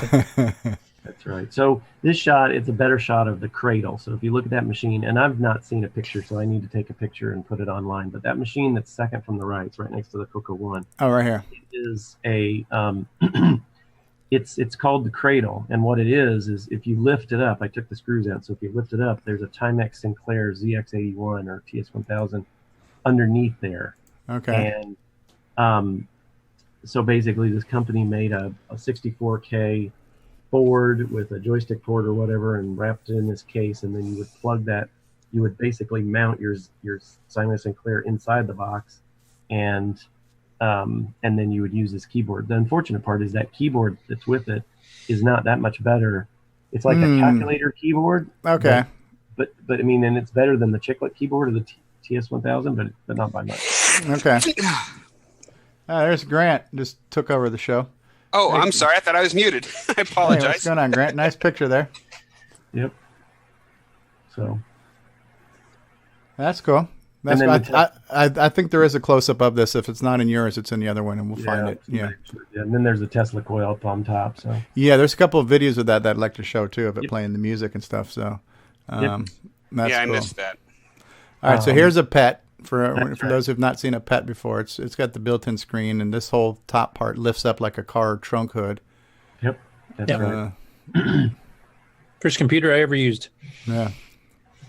So C64 next to it, and the one right next to it, that's Jim Happel's VR64. I think you guys maybe talked about it before. We mentioned it at CRX. We mentioned it. Yeah, at CRX. Yeah. Little stereo glasses, and then you can see on the screen there, he split the screen in half, and he's got two different versions on each side. So he was showing off his game there. That's cool. I'm going to back up one time. Jim Gary was asking about this. I guess Jim must have just missed it. But yeah, Jim, this is the thing that wraps around the ZX Spectrum. What's it called again, Jim? The cradle. The cradle. It's called the cradle, Jim Gary. Yeah, very cool stuff. Okay. This is FX, and then that's I don't know what that machine was. They're talking about it's got that really weird RX50 or whatever drive in front of it. I'll have to get some more information on that. And then there's a little Sharp PC in front of it. Yeah, that's cool looking. Mm-hmm. Is that the same one that Tandy rebranded as a PC2? It looked like it. It really did. It's got that same thermal printer interfacey thing on it. So it really did look like it, and so I was thinking that's what it was, but I didn't have a PC2 there to look at it to see. Look at this. This is something here. AM/FM tuner, TV, portable TV, or is this? This might not even be portable. This is probably AC power only, huh? Yeah, but a little receiver with television. Yep. That's something else. Looks like it comes with its own mini bar. And what is this thing down here that's called Studio 2? So this stuff was all, this is like Elf and Cosmac stuff. So it was a lot of, like, see the Altoids 10. Oh, they've got these little dial, like these little paddle things here. Yeah, they were running a little program, a little Pong program. You can see it up on the monitor, the studio up monitor. here, yeah. And so there was a lot of Elf 2K 2006 that was running Space War, and okay. So there's a pretty good group. I don't know if they're based in Chicago or not, but they're CDP 1802 enthusiasts, and so this is some of their display. Yeah, and these see some blinky lights down here. That's good. Yep, that was a retro Elf designed to run slow and provide a complete display of CPU operations on the many LEDs that fill large panels. That's cool. And we got some type of circuit board here. Yeah, this is a let's see, one of them was it's the next slide over shows the unit. This looks like it was in a PDP-8. Okay, yeah, I can recognize all the lights and switches here. So yeah, this is the innards of one of those things. It looks like it's got it's got some RAM. It's got an SD card. I'm looking here. It's got a here's the SD card up here. It's Yeah, an 8080. So it looks like a single board machine. Maybe it's not a PDP-8. Maybe it was just a single board computer. But anyway, it looks like a whole single board machine there. Here's a good view of the Super Alpha. Mm-hmm. With the blinky lights and the switches. Yep. This is so Star Trek looking. We got the lights and the manual toggle switches to run a spaceship, you know? Yeah, it's back in the Altair days. There's another angle of the Elf thing. Yeah, that's cool looking stuff. This is definitely a candy store if you're into this kind of stuff here. Oh yeah, there's a ton of it. This is some more of the there's some stuff here that's Cosmac Elf, and then I think this is a SWTP-C or whatever reproduction from Corsham that's on the right hand side, or it might be a Kim. I think actually it might be a Kim machine, but it's a trainer type machine. Okay. That's right hand side there.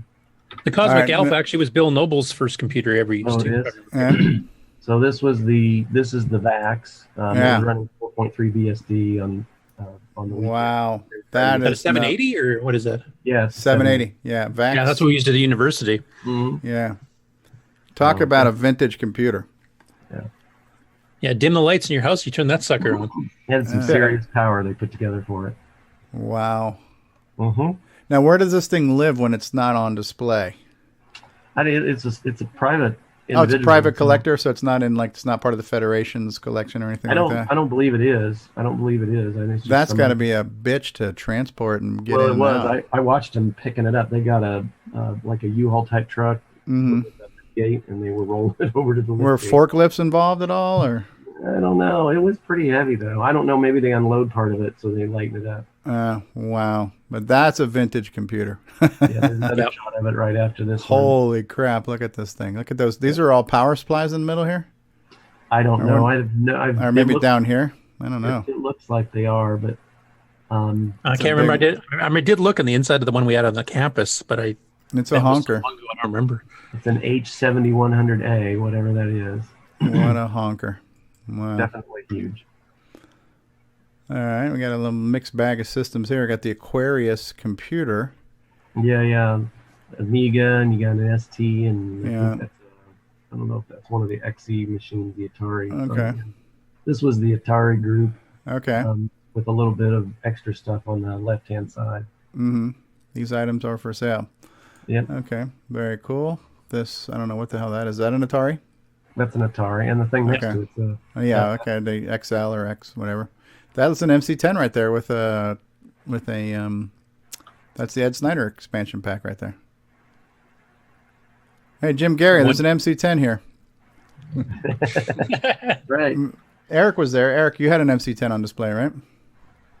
Yeah, I did. I don't have the power supply for it yet, though, so it wasn't running. Yeah, this looks like more Atari stuff here. Some cartridges, possibly some New Brew cartridges because of the colors here. Yeah, this was, I don't know what the acronym stands for, but it's SCAT, the Atari group. This was their big Sorry, crappy Atari technology.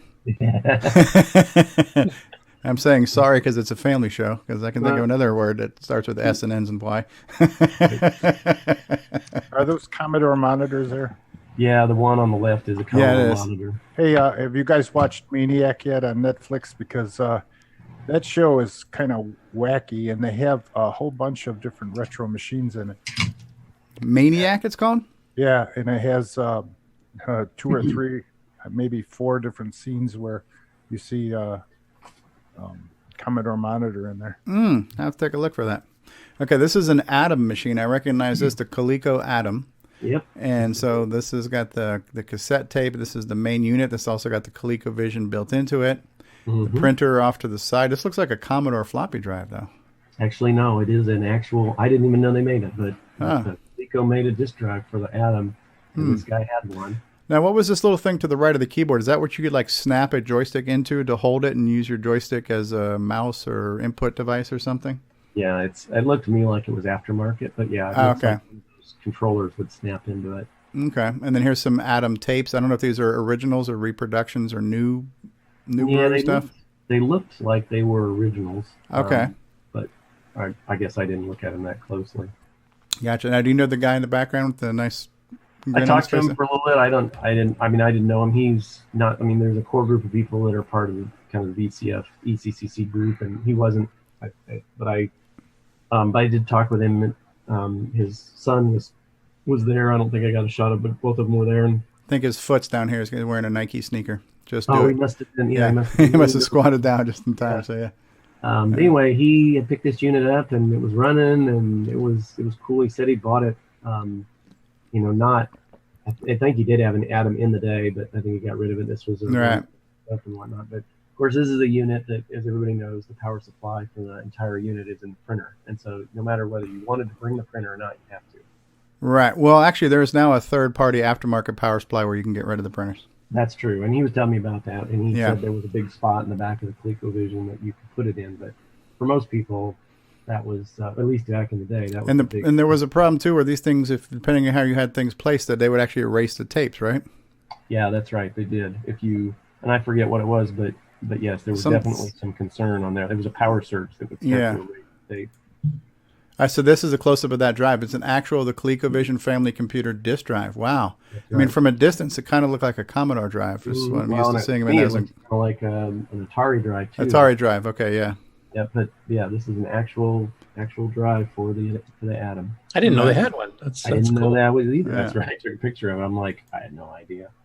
Yeah, very cool. Yeah, these tapes look like originals, right? Super classic, super game pack. Yeah, so the Atom was an enhanced ColecoVision, because I think the ColecoVision only had 1K of RAM. I think it had 32K of ROM, but only had 1K of RAM. So all the ColecoVision games really had to be crammed, whereas the Atom, I think, had 32K of RAM. So the games made for the Atom were all considered super this and super that. They actually had a version of Dragon Slayer for the Atom, but it was done in sprites. It wasn't, full screen video or anything. Actually had 80K of RAM. Oh, was it 80? Okay, I knew it was significantly more than the ColecoVision. And they did re-released enhanced titles like Super Donkey Kong and Super Zaxxon and stuff. Yeah, with more RAM. But like their Super Donkey Kong had all 4 levels and the cutscenes and animations and all that kind of stuff, intermissions. Cool, very cool. I'd like to say color computer at this point. Well, they're there. Coco's. I don't know if Jim got pictures of Coco stuff, but the Coco was represented. We'll hear from Grant. Grant's got some videos. Greg, you still on the call? Yes, I am. Okay, I wasn't going to show your video until you got here, so I got all your videos ready to play. All right, cool.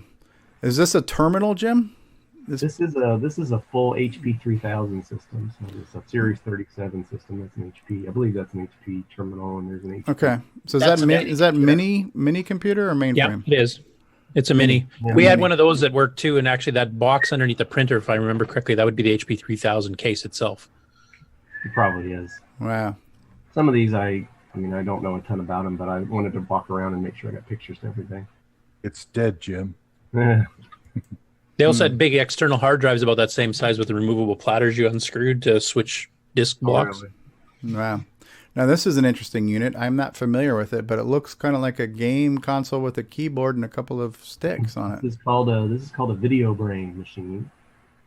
So, Is it named after you then, or what? Yeah, cute. I don't know. It was one of the maybe like the later or not as successful 2600 type machines, and then the other one's an Exidy Sorcerer.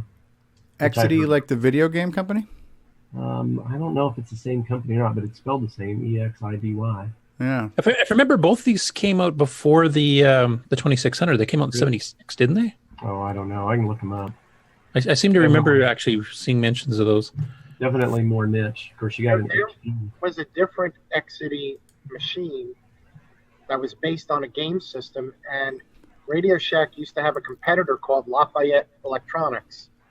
And where I lived in Brooklyn, there was one across the street from where the Radio Shack was, and they had the Exidy game system with the keyboard on it on display, and it was playing a game that was an arcade game that was ported to the small system. So I'm pretty sure they were the same company as the Exidy. Interesting. Interesting. Okay. These things here look like glorified calculators. They do, and I think they are. They're both HP. Okay. But I don't know how much power. So this is a calculator with a big ass receipt printer built into it, right? Yeah. Wow. And then, Does it have an arm on the side? Oh, like a slot machine? Yeah. Cha-ching. Is this like close-ups of inside of chips and stuff? Yeah, there's a couple dies. I didn't recognize the parts. 2508 and a 2622. I didn't understand that particular significance. But That's neat. Hewlett-Packard 9825A calculator quick reference guide. That was that unit we saw. Yeah, when a calculator needs a manual, you're in trouble. Full ASCII keyboard. Yeah. There's 9 numbers. We got 9 numbers. We got plus, minus, divide. What do we need a book for? Here we got an oscilloscope. Now this was interesting. I don't remember exactly. I played this, but this machine is a computer, and it's a Skelby 88 or Skelby. I think that's the number of it. Anyway, and Uses 8008. Yeah. So, but this unit, the output for the unit is that oscilloscope. So if you look at that oscilloscope, you can see it's got stuff written on it, and so that was video output was the oscilloscope. So it was a vector-based machine. Okay. Or vector output. So that's why it's got all these cords and whatnot, because he was getting it, piping it into an oscilloscope. And then, but now for the input, it did use a keyboard, and I think it used an ASCII keyboard, and so he had that HP PS2 based keyboard there to kind of convert. That little converter back there, you can see it's hiding there underneath that mess of wires. There's a little converter to convert PS2 to ASCII or whatever. I mean, when you look at a picture like this, I mean, anybody outside of our realm of insanity would already think that we're dealing with outdated technology playing on a CoCo or a Commodore. But at least that's kind of a self-contained system. The keyboard's built in. There's very few wires. When you look at something like this, even to somebody as crazy as me, I'm like, man, that's some really old, crazy crap right there. It's like, this is crazy to the crazy guy, because this is... It should be right next to the VAX. Yeah, it's just like, man, this is some old tech, but it's super cool. It was super cool. Yeah. This is an Apple One. I was surprised it even was there. The guy was he'd had it on the table, and I'm thinking, I don't know how many thousands. Yeah, like those are worth a lot, especially a working one. It could be a replica. It could be a replica. No, I think he was talking like it was the real thing, and it looks like it. If you look at the board, it looks old. Looks pretty dirty and dusty and everything. Yeah. So. Yeah. Anyway, and I like how everything's in plexiglass. The power supply is separate case from the keyboard and the system board. Yeah. Kind of a cool way to just like the old visible engine things, where you could see the pistons turning and stuff. Because if that's a working Apple One, the original board, that's probably worth in the 6-figure range, isn't it? That's right. I the only thing I can think is that it sometimes those are like how much they've been modified and whatnot. The less they've been modified or the less they've been fixed, the more expensive they are. Maybe this one's got some bodge wires or something on the bottom that makes it a little less desirable. But Several people make clones of the board And a lot of people held them up with chips. They tried to get chips from the correct time period. Yeah. So that it looks like an original, but it's really not. This one does look like an original. What were you going to say, Mark? I was just going to say that the last one I saw, there was one on eBay that somebody had done some surgery on. It still went for $66,000. Yeah, so I mean, I could definitely see this being a $60,000 to $100,000 unit. So, but anyway, he said he was going to take it, and he was going to take it back to his room at night. Oh yeah. Don't leave it on the floor. I'm like, yeah, okay. You could exchange it for a house almost. Yeah, I know. Yeah, you could. This is like line printer artwork or something. This is printing out this is an HP 7550A 24 you call it 24 by 17 or 24 by 14 or whatever printer. It's a color plotter style? It's a color plotter. It uses those pins that you see over on the right hand side.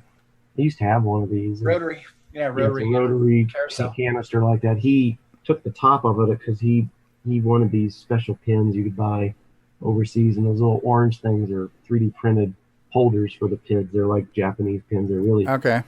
And so 0.26 millimeter or 0.026 millimeter tips or whatever, and so it was printing out 6502 die shot, or the actual die itself. The one behind it was looking to look like it was done, and the one. Okay, yeah, that looks like the whole schematic of a processor or a circuit or something. That's right, and he said it takes 4 hours to print them. Wow, that's something. Here we got a nice analog phone collection going on here. So they had you could pick up these phones and dial numbers and whatnot, because they had a PBX, they had a kind of a fake PBX set up at the show. Okay. So a lot of people were trying to get. So I think they're going to do it again next year. A lot of people were caught a little bit unaware that it was going to be there, but a lot of folks tried to bring their modems and then dial each other and have BBSs running at the show. That'd be cool. Yeah. Apple IIc, I'm taking here on the side here. Right. Yep. Yeah, I need to get this type of case and holder monitor doohickey. I need to find one of those. Yeah. Yeah, I have one of those cases, but I don't have the rod that holds the monitor to it. But I discovered at this show how I can repair it. Apparently, it's just a rod with 2 bolts on the end. Yay. Okay. We've got the Kermit and the Mickey Mouse ones. My father-in-law, my wife's dad, worked for we used to be called Southern Bell before it became Bell South and AT&T. So he was a phone guy forever, and so he had a bunch of old phones that he collected. So we've got a bunch of not only phones like these, but we've got phones as old as this. We've got some of the old phones that had like the separate receiver you had to hold to your ear and you talked into a mouthpiece. So we've got some really, really old vintage phones that, yeah. So it's kind of cool. You have the ones with the turn thing for the long ring, short ring stuff too? Or? I don't know. I've got a bunch of them. There you go. This should make Mark Overholzer happy. Yeah, Apple II. It's an early Apple II. And those disk drives don't melt under the heat, so Steel cases. Yeah, it's one good thing about Apple. They engineered good quality hardware. Mm-hmm. They were pretty durable. Yeah. And an AT&T. Yeah. I think this is a 3B2. So it's a 3B2 310. So this was a Unix type workstation. Okay. Yeah, because AT&T had some PC clones too. So I wasn't sure if this was a. Yeah. No, this is their older Unix workstation line. Okay, that's neat. Yep. And that was a Commodore 128D right next to it to the left. Oh, that's true. Yeah. Right here. Yeah, right there. Oh yeah, Michael Brandt just got one of these. He just drove to meet somebody and got one. Yep. Traded some Coco stuff for it. Yep. This is a picture of that IntelliPuter. Teleputer, huh? On the right hand side, you can see the program that you can do all this stuff, and then on the left hand side, that's the emulator the guy was writing. Okay. These character sets look a lot better than what you get in the games, because the games, the fonts were so big. The fonts were like huge, big block fonts, like what you'd see like in a Coco semi-graphic screen. Mm-hmm. That's actual good. It's a good character generator there. Yeah. Another angle of it there. He's got a Radio Shack shirt. That's cool. I know. Yeah. Very cool. Is this Eric? Is this your Laserdisc player? Yep, that's my Sylvania. It's a VP 7200 top loader. Nice. Yeah. There's the remote for it, huh? The remote Look at that thing. Just don't drop it on your foot if you want to be able to walk, right? So that might hold the door open better than an MC-10. Huge. Is this a VHS, top-loading VHS? That's a Betamax, yeah. Betamax, holy crap. A friend of mine, Ted, had one of these, and the camera that went with it. Too small for Betamax. It's Betamax 2. The Betamax ones are larger than VHS. There's Jim's daughter. Yeah, she's holding the remote for the Betamax. Oh, wow. That was a wired remote. A wired remote. I have never seen a wired remote. Yeah. You can see some of the Coco stuff in the background there. Yeah. Laserdisc was kind of like the analog predecessor to DVD. You know, we're getting there, but it was the size of an LP, so it was a 12-inch disc, and you had to flip sides. You only get like a half a movie on each side. Sometimes you needed 2 discs in both sides to get a whole feature if it was too long. Crazy stuff. So now you guys should. Oh yeah, there's picture Laserdisc. Yeah. The original, non-enhanced. Non-enhanced, but is this 4x3? Is this This copy was, yeah. This was. Yeah, I have copies on widescreen as well. Oh, excellent. But he wasn't selling those. Did anybody ever buy it, or did anybody buy it here? Yep. There was a person who bought it to frame it and put it on the wall. Neat. I had for a little while. I had a Laserdisc player. They were on their way out too, so I got one on clearance, and I had a handful. And again, you could at that point you can go to like the record stores in the malls and get the movies for like $5 a piece, all on clearance too. But when I was, before DVDs, when I was into collecting VHS movies, this was the only way to get some of these things in widescreen. And I still have it somewhere, but I've got Terminator 2, the extended edition where you've got the other scenes and stuff like that. So it was, again, all before DVD came out. So to have the fact that you had a fairly good picture and sound, widescreen format, if you were like a movie purist, that was kind of the way to go for a slice of time. They were neat little machines. Laser disc players. Look at that. That's something else. The old artwork and everything. CBS Fox. That is neat. This item is for sale. This is the Commodore system? No, actually, so what was for sale is the little red board up in the top. And you guys, it's relevant for this group. So David Wood is the guy's name. He goes by the handle J. Beverin. And so he's selling this 6809. It's kind of a derivative. We got pictures of those in Discord. Yeah. So he's selling the boards, and he's put his software online on GitHub, and so he was showing it off. Wow, neat. Mm-hmm. There it is. Yep. This is the 6803, right? The Hitachi processor? No, this is 6809. I thought it was. The 63C09. He has a 63C09. 63. So this is the 6309. Yeah, sorry, 6309. Okay. 6809 based machine. Yeah, neat. And this is his own design he came up with? I think he started with Grant Searle's 6-chip version, and then kind of went from there. It's got a dual UART on it, 681 UART, and looks like it's got 512K of RAM, and it's got a 8K monitor, ROM. And where's the display output from this thing here? Is that this little pin connection here? It's serial based. So you'd have to connect it to a terminal? Yeah, terminal. Mm-hmm. Is this like a micro SD? Yes, it is. Okay, and this is USB power I'm taking right there? Yeah, yep. Okay, micro SD. Neat. So that's drives a terminal, huh? Mm-hmm. What the hell we're looking at here? That's just another angle of it on a screen. Mm-hmm. Okay. TRS-80. There we go. I think Model 1, Model 3. Yeah, and I don't know. This black board I should have got a better shot of that. It said it was the. I'm going to see if I can look at the bigger picture. Maybe it's a new rev of the Mies board or whatever. Okay. Whatever that board is that Peter Bartlett. Peter Bartlett, yeah.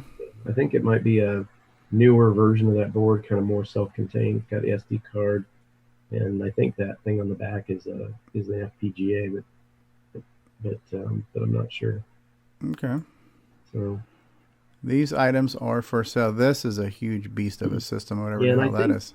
I think this was a another type like HP type machine. But anyway, this is I think this is all kind of Malcolm stuff. So Malcolm was there. He went, and some of you know him. He's got some Coco and Tandy stuff and whatnot. But he went somewhere and picked up a whole bunch of Tandy 2000s, and this stuff came along for the ride. So he brought it. Okay.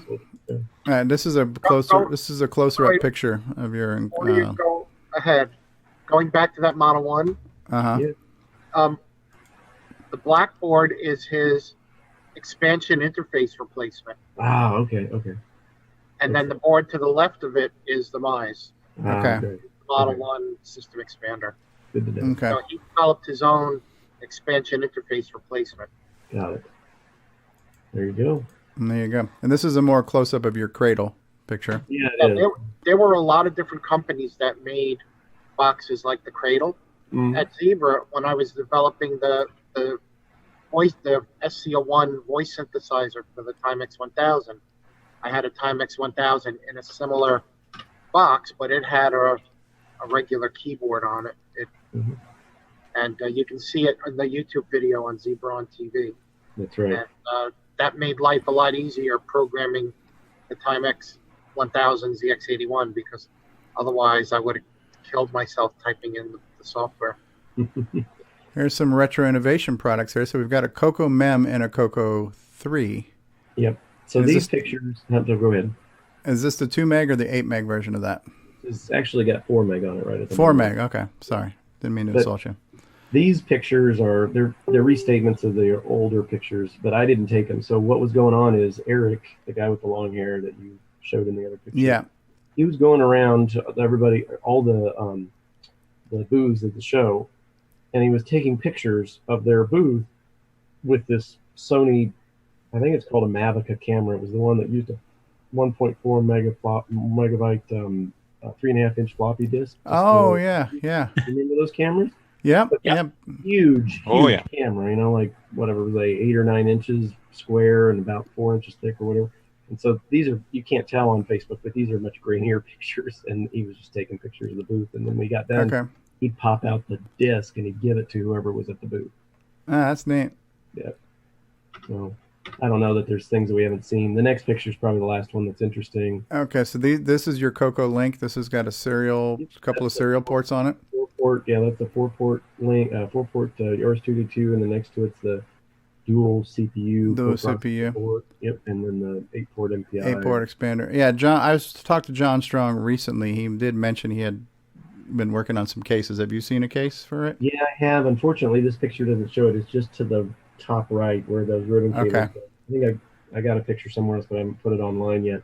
But yeah, he was able to finish up a 3D printed case for me. Neat. Yep. That looks good. Good looking stuff there. And what the hell is this Commodore system? That's the Commodore B128. And so everybody that came up to this machine said, "Oh, it looks really nice." And I said, and that is unfortunately the only nice thing you can say about it. I don't even think it looks nice, honestly, but I'm glad somebody does. It looks weird. Okay. I know it is. It's what they call the Porsche Pet type cases. They were all rounded and whatnot. So that sort of thing, and that was cool. But yeah, it was a business machine, 80-column monochrome, I think. Wow. And, but it had a SID chip, so I don't know what businesses would want monochrome text, but a fancy sound generator. But now, anybody who's bitching about the Coco 3 arrow key placements, look at this fluster cluck up here. Imagine playing your video games with your fingers up there on the top of your keyboard. Wow. We commented about that at the show too. The 128 has the same. What a kludge. I know Bill Hurd may see this show at some point, but they laid out the 128 because they liked the VT320 keyboard, and they had those extra 4 positions at the top of the keyboard. I think there used to be function keys up there, so they stuck on the Commodore. They put the keys up there, and that's the same kind of thing. Just not very, very good placement. Are these retro innovation products there? Yeah, that's just some of the stuff. I was there. Coco Flash is there, and some other stuff. But like I said, nothing. I think pretty much done with the picks. But your Tesla coil. Yeah, it was a big draw. Sorry, Grant, you didn't get to see it, but it was fun. We got some videos in the VCF group. All right, so I think we just went 360 now. We just went around. Yep. Very, very cool. All right, we have some video to show from Grant too, but I think before we do that, we'll take a quick break. Thanks, Jim. Thanks for taking all these pictures and for sharing it. You gonna be able to hang out with us for a little while? Just a little while, yeah. Okay. All right, so we're gonna run another commercial break, and then we'll come back. And Greg, you're on deck we're gonna play some of your video. Okay. Sounds like a plan. All right. See you guys in a few. Welcome to VCF Talk, and we'll be back in a little bit. Hello, I'm David Ladd. Thank you for watching CoCoTALK, the world's leading live CoCoTALK show.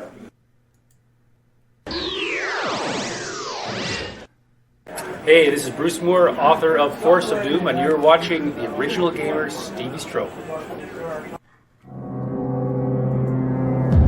Only the bravest souls enter. Only the most cunning return. Defeat innumerable monsters to ransom the king's scepter, stolen by the evil wizard. Your sword, shield, and wits are your only allies. Pray you find a magical inn as your only respite in the forest of doom. For the tiny color computer 1, 2, and 3. November 2017, if you dare.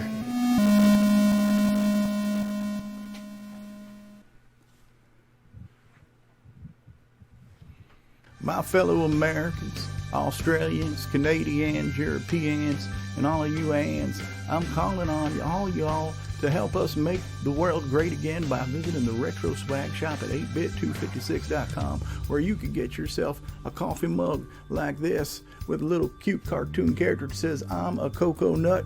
You could also get yourself a coffee mug like this with a Color Computer 3 that says, I'm a Cocoa Nut. You could get yourself a deluxe travel mug like this with the CoCoTALK logo on it. You might even be able to get yourself a DVD like this with over 2 hours of gameplay goodness. It is time for us to rise up and make the world great again by enjoying some quality retro merchandise and Coco nostalgia. So please visit 8bit256.com and let's make the world great for the color computer. Thank you very much. It's a Radio Shack Merry Christmas. Oh, I remember that Christmas. Dad gave me my first shortwave radio from Radio Shack. What memories. This Christmas, we got our son's Color Computer 3 from Radio Shack. It hooks right up to our TV and was on sale for less than $130. The Color Computer 3 makes learning fun. Jimmy even lets me use it for word process when he isn't playing computer games. Lucky I still got my shortwave. Save $70 on the sale-priced Color Computer 3, only at Radio Shack.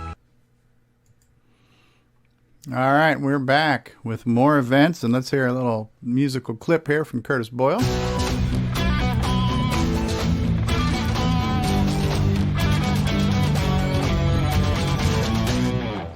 All right, straight from the iPhone of Grant Leedy, we've got some video recorded from VCF Midwest last weekend. We're going to save the best for last, so I renamed one of them that's called David's Surprise. And I had to rotate it because for whatever reason it was coming out tall and it was supposed to be wide. So I rotated it and we saved that one for last. So I'm going to pull these up in, I guess, sequential order as they're numbered here, Grant. And if you want to just let us know what we're looking at, if necessary, if not, if the video explains itself. Listen, David. Is David complaining already? Hold on a second. Where the hell did my video go? Hold on one second. I can't find it. Hold on one second. We're going to start over. This one looks like a short one anyway, so that's what she said. But the view from the floor. A lot of this looks like what we saw in Jim's slideshow. Yeah, these were all taken on Sunday morning. So. Sunday morning. Okay, so early on the second day, and it's already this busy. Do we know what the attendance numbers were like? I'm sorry, Curtis, what did you say? I said, do we know what the attendance numbers were like? I have no idea if they announced those. Do you know? I don't know that Jason keeps very much tabs on it. It's basically a free-for-all, but I can see he might be on the line. All right, so that was the first one. It's a view from the floor from Sunday.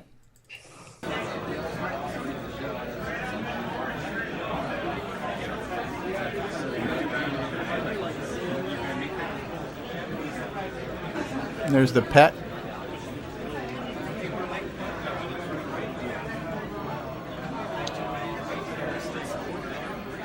It's a Shitload great of show. calculators. I had a great time. Yeah. Spit ton of calculators there. I'm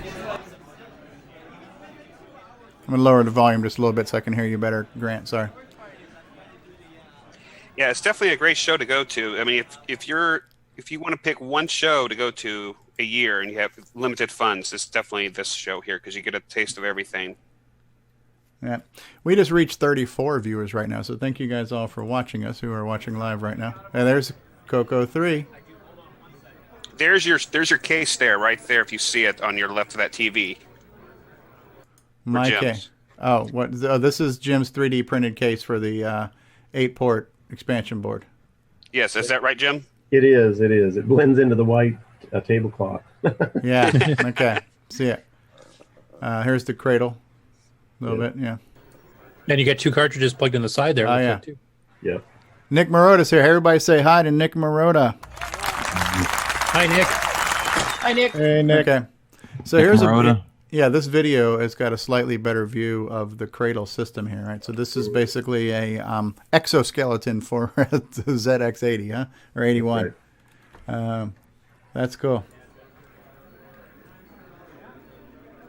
Coco 3 with Coco Mem, 4 megabyte board. Mm-hmm.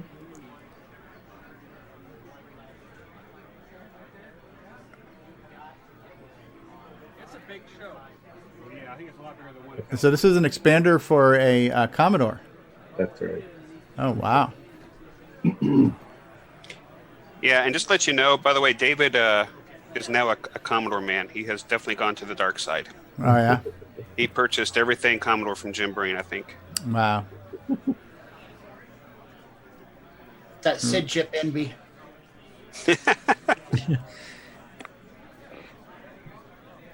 One thing I would say, though, the Commodore community definitely has a lot of excitement. They have a lot of things definitely going on right now.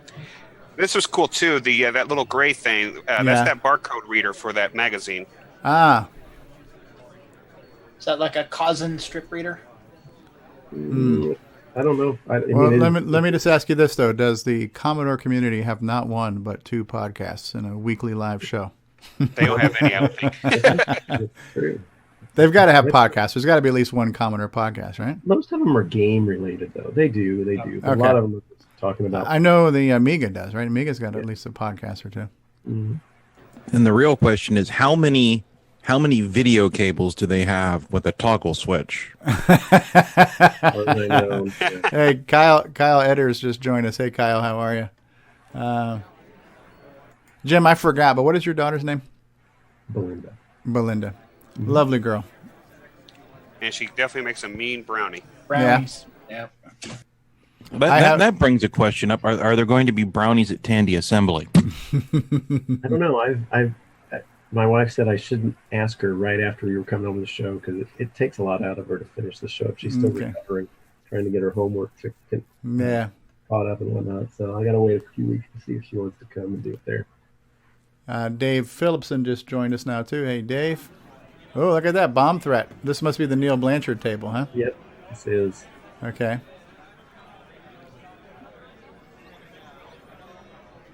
Hi, I'm for sale. You mentioned you got some software from Neil, right, Grant? Yeah. I got the Where in the World is Carmen Sandiego. I got it sealed in a brand new in a box. Nice. Look at this. These are all nice cartridges, right? So you got Flood It and Bomb Threat on cartridge in the multi-pack. That's cool. Yeah, Rick Adams definitely got a lot of representation because almost all the Cocos had Bomb Threat in them. Yeah, very cool. I know it's kind of blurry there, but here, so we see Flood It and Bomb Threat. And then there's Plateau of the Past. I got one of those. That's cool. Flood It, Bomb Threat. 25 and 20. Not bad.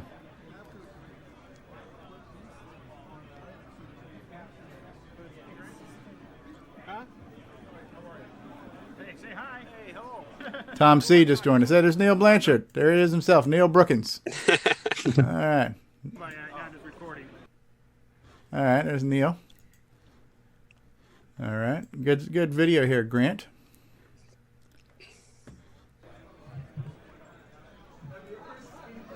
Okay. This looks like a similar angle that we saw from before, but yeah, see, that's the compact system and the these are the luggables, right? Yeah. Yep. Neat. 5155 IBM. Mm-hmm. Yeah, I believe this is the one of two of the complete walk around of the fest. So Okay, so this one might take a little while. Get out your popcorn. Complete walk around. There you go. Space Invaders going on. That was the Commodore 64 Mini back there a little bit. Oh yeah. They're going to be available at Walmart in the beginning of October for $80. Ah, neat. Where's the Tandy Sensation is what Mikey wants to know. Did Neil have it? Did Neil bring it? Yeah. yes, he did. Okay, so maybe we'll see that. Hold your horse there, Mikey. We'll get your sensation. In the meantime, I got your sensation right here. Hey Jim, how did this show compare to previous years? Was this bigger, smaller? I think it was slightly, larger in attendance than, but it had about the same exhibits. So they're kind of constrained. When they've packed the exhibits for the last few years, the exhibit thing was pretty much full. Yeah, because I was registered and I was getting the emails and I was also following the Facebook events. Yeah, there was also some hotel booking issues because were there weddings or something else going on there too. So there was some room shortages. Yep. Normally we don't have that problem. This was the first year I think I've heard that there was problems with room booking. Yeah, there's a lot going on. We could have seen a lot more too if he had turned his phone sideways. But anyway, what do you want from him? It's an Apple, we expect. I think it's more the operator myself. But yeah. I thought you could turn an Apple sideways. Should be able to. Well, you can. I uploaded a video to the channel that has it in the there's the Vax other mode.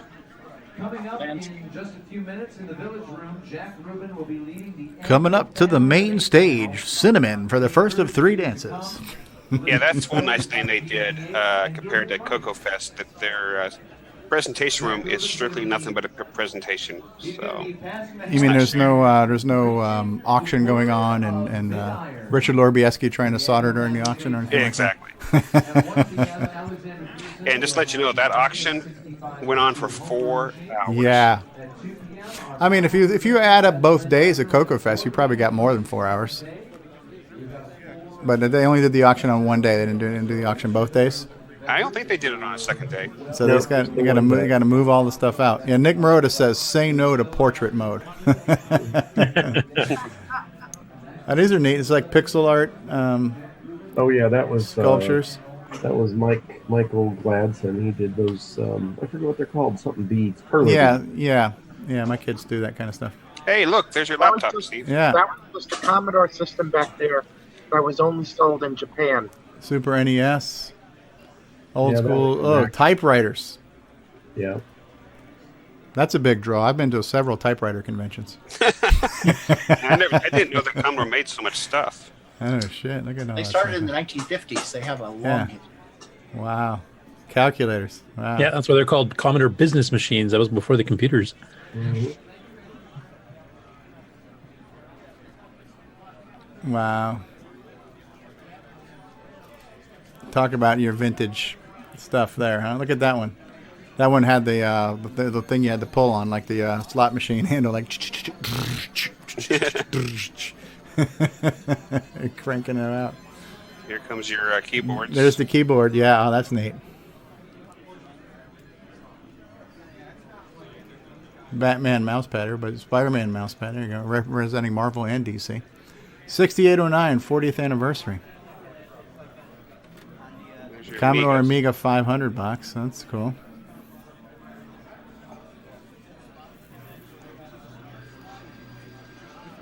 Did they ever make an Amiga that was more like in a PC chassis that you could do expansion cards to and things like that? Yep, they did. Yep. There's Bomb Threat. Later, 3000, 4000, and the T. There's John Mark Mobley. Was that my Apple there on display, Grant, or somebody else's? Someone else's. Okay. There's Bomb Threat being played. I hope spit ton of expansion cards here, huh? You can add hundreds of megabytes to your 40-year-old system with these things. Oh, there's the Laserdisc of Star Wars. How cool is that? Yeah, that's Eric's display. Yeah. That's neat. I'm ready to go with you. There's no reason for me to stay here now. My uncle's smoldering. Look at that. MSX systems. Cool. I got one that I haven't played with yet, but I'm dying to play with my MSX one of these days. Thanks to Michael Brandt. Sega Joypad.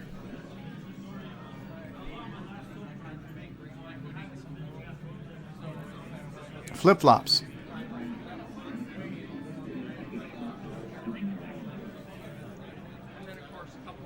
Here's your sensation. There is the sensation. The multimedia PC. Hey, David, take this and put this in the car, would you?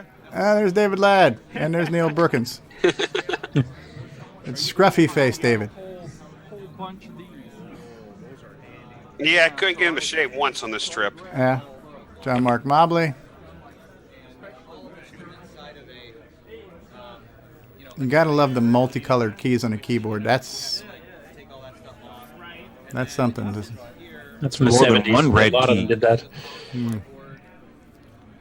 What's this red button do? I think more than one red key is just overdoing it. I think Coco got it right. What is that? Hold on a second.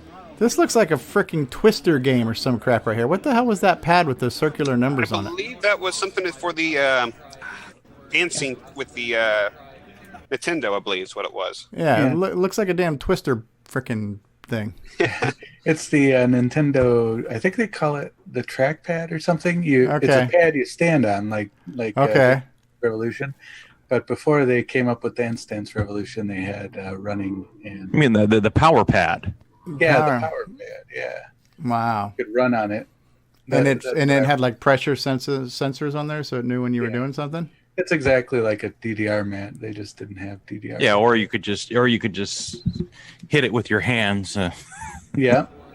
Right foot blue, left foot yellow. Bomb threat and flood it. Yeah, that's cool. It's good to see some of the Coco cartridges represented. There's Neil's BBS there. Internal Affairs. There's John Mark Mobley. How was the Wi-Fi there? Wi-Fi was excellent. Yeah. What is Internal Affairs? There's his BBS, so he's got little cards for his BBS. That's cool. Retron 5. That's a cool little console. Man, so much stuff. That was Neil's table, I think, right? So there was a lot of Coco representation here, which is good to see. There's some Coco floppy drives, or TRS-80 floppy drives anyways, right?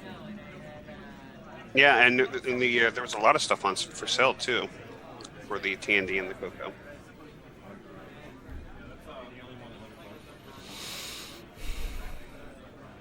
In fact, I think I will be going into the other room here in a second.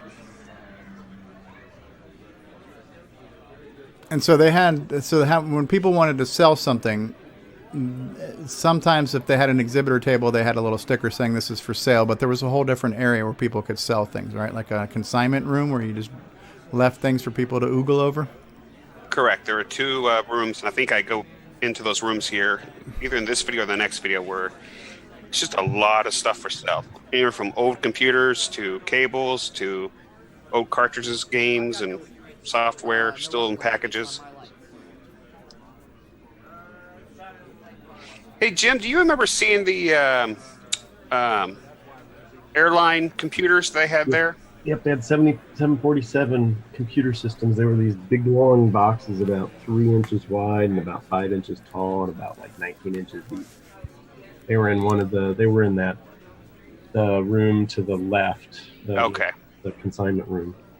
The one consignment room was completely full, and the other consignment room was sort of... that was like the At Games Atari system that we just saw there a second ago. Yeah.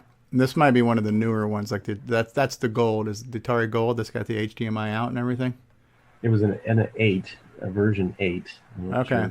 Flashback 8. I lost track after about 3 or 4 of the revisions. Okay. And then this is blue. This is the reproduction new mold cases for the Commodore. That's right. New mold case, existing unit. Actually, I like that color. Yeah, that unit was a 64, but then there was one just to the right of it that's it's a Raspberry Pi or whatever, I think, in the case. Correct. Let's see that again. Okay. And it looks like somebody playing Doom. Here's the goodies. Yep. Almost to the end of this one. Okay, Davey Mitchell's got to go. Good night. Take care, Davey.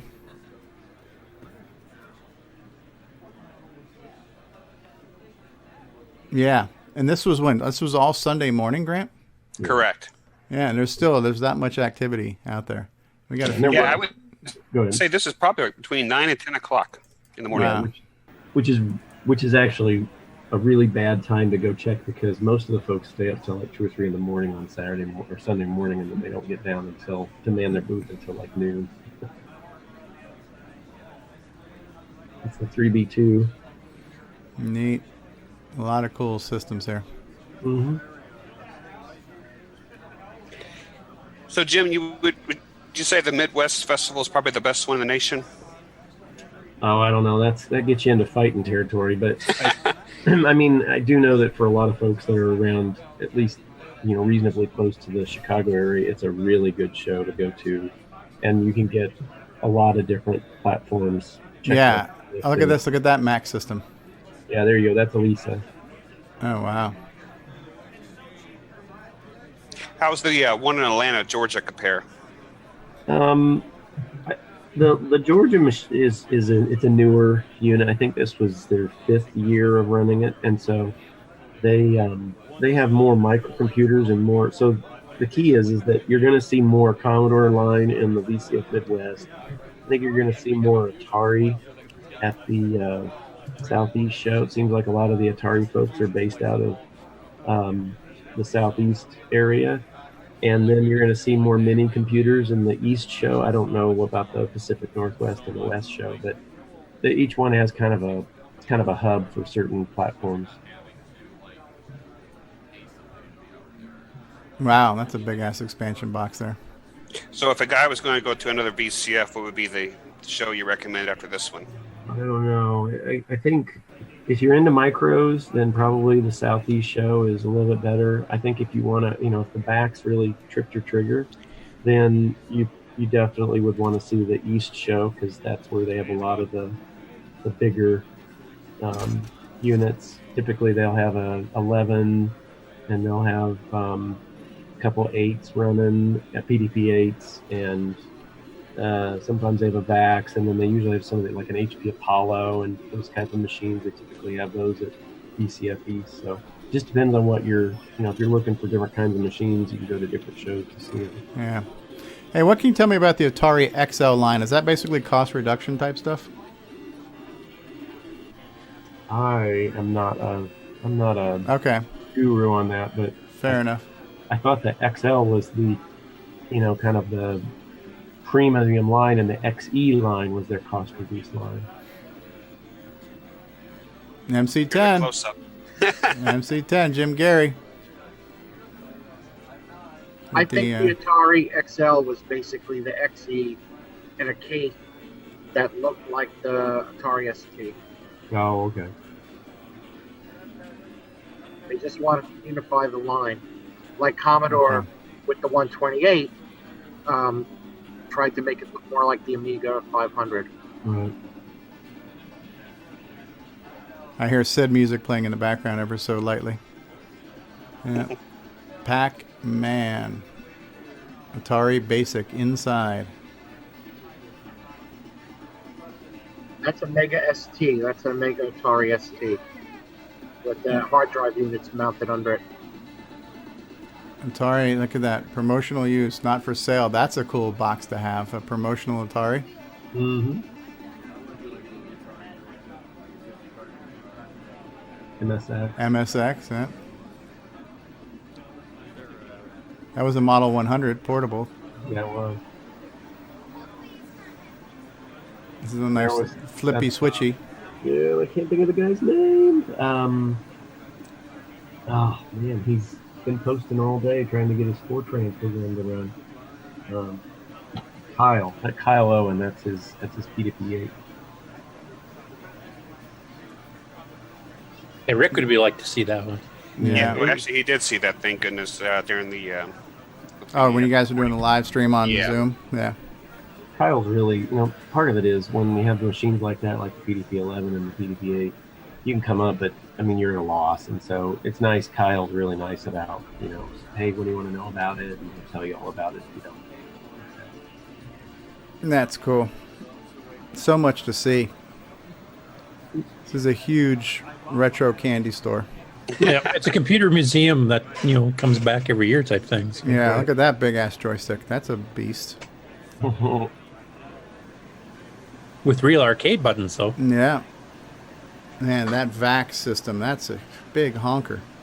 Yeah, that's what we had at the university. I wonder if the hotel charged them extra for the electricity. Probably. Ah, they got little animated graphics like the little snakes bouncing around there on the screen. And probably a DEC VT52 terminal. Bruce Moore says I may be asleep for the Tandy presentation. Was this going too long? Are we boring you to death there, Bruce? Just about Apple over, I II think. GS. Yeah. Task Force. Not there. I thought it was. Missing a keyboard. All right, we're back around to the phones again.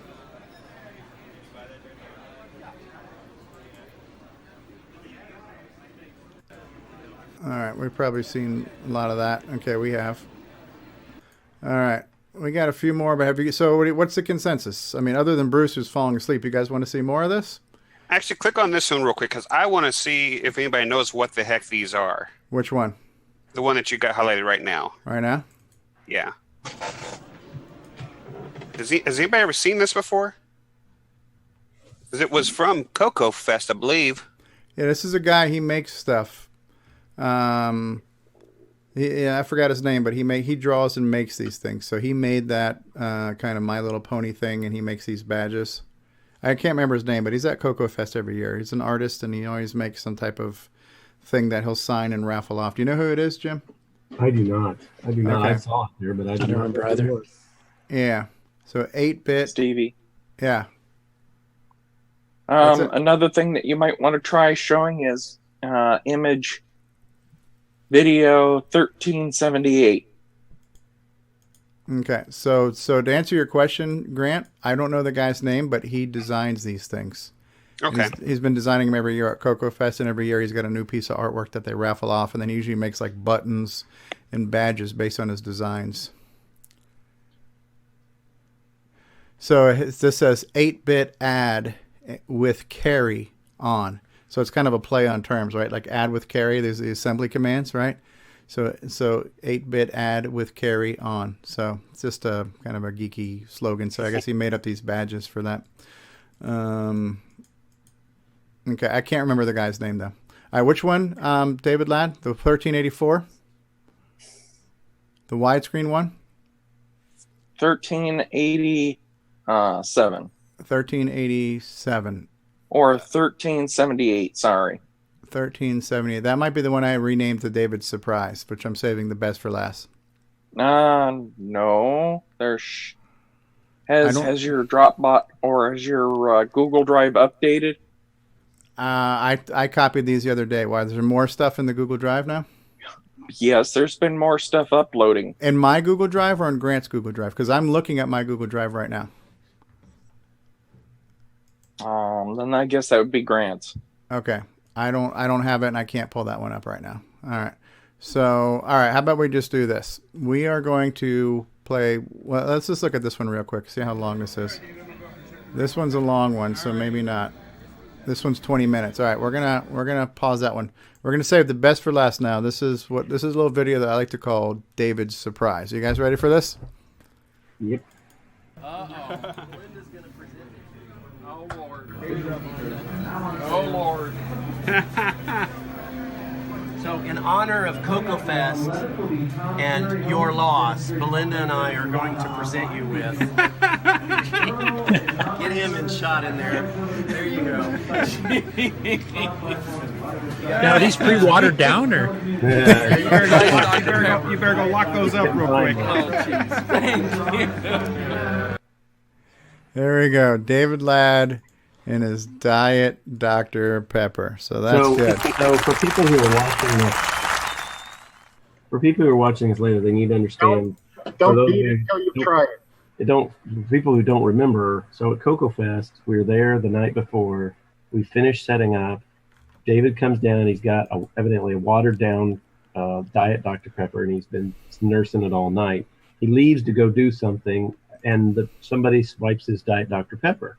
And probably somebody just cleaning up, who knows. But anyway, he was just so remorseful, and he could not get over this the whole CoCoFest and for days and weeks afterwards. So my daughter asked, she said, "Is David going to be there? Because we need to get him another Diet Dr. Pepper if he's going to be there." So that's what we did tonight.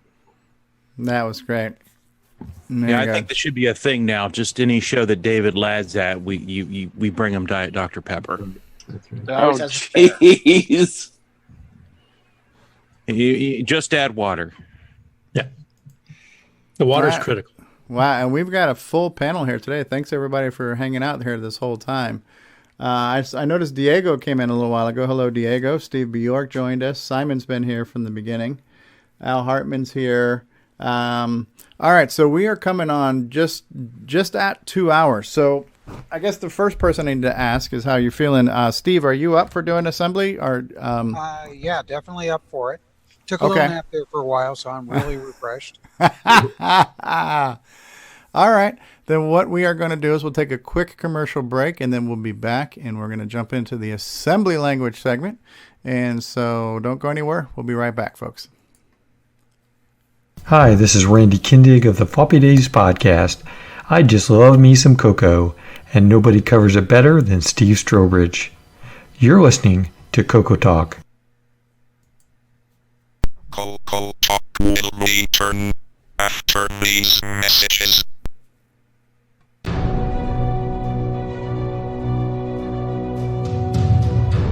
In a world where RGB produces black and white video, one cable can make a difference.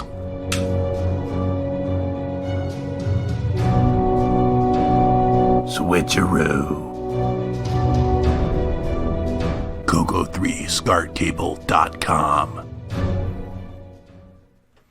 What's going on, guys? Stevie Stroh here, and I want to say thank you so much for being part of this adventure with us. It's been such a great experience in doing CoCoTALK every week, and the support we get is just amazing.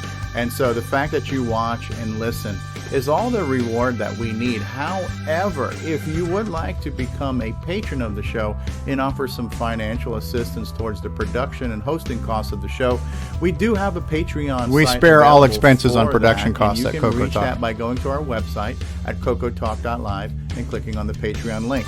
But just do us a favor and watch and listen to the show. Fletcher, I don't need that report tomorrow. Great, JT. I need it tonight.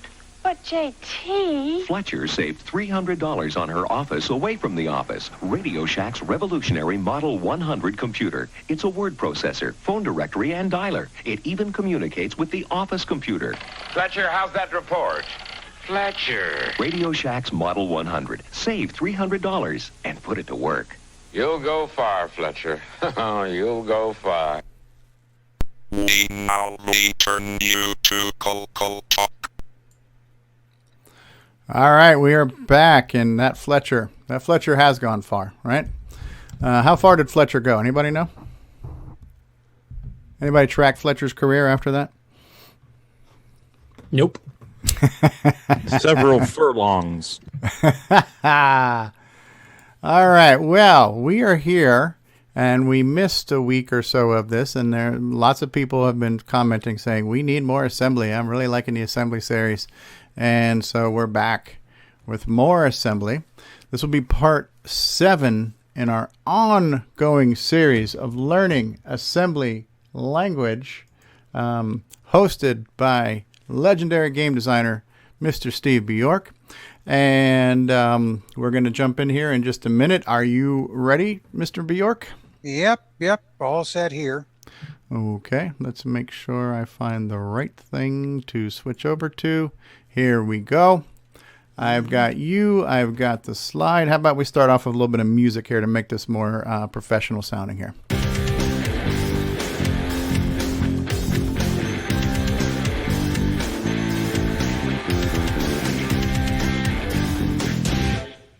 It looks like Bruce Moore is turning into the troll today. He's saying he's going to fall asleep on the VCF. Now he's saying the audience is trying to wake up after Fletcher. Shame on you, Bruce. You should know that the professional troll's already on the show and accept no imitations. So take it away, Steve. Come on, Bruce. You can't fall asleep. Part of this is for you.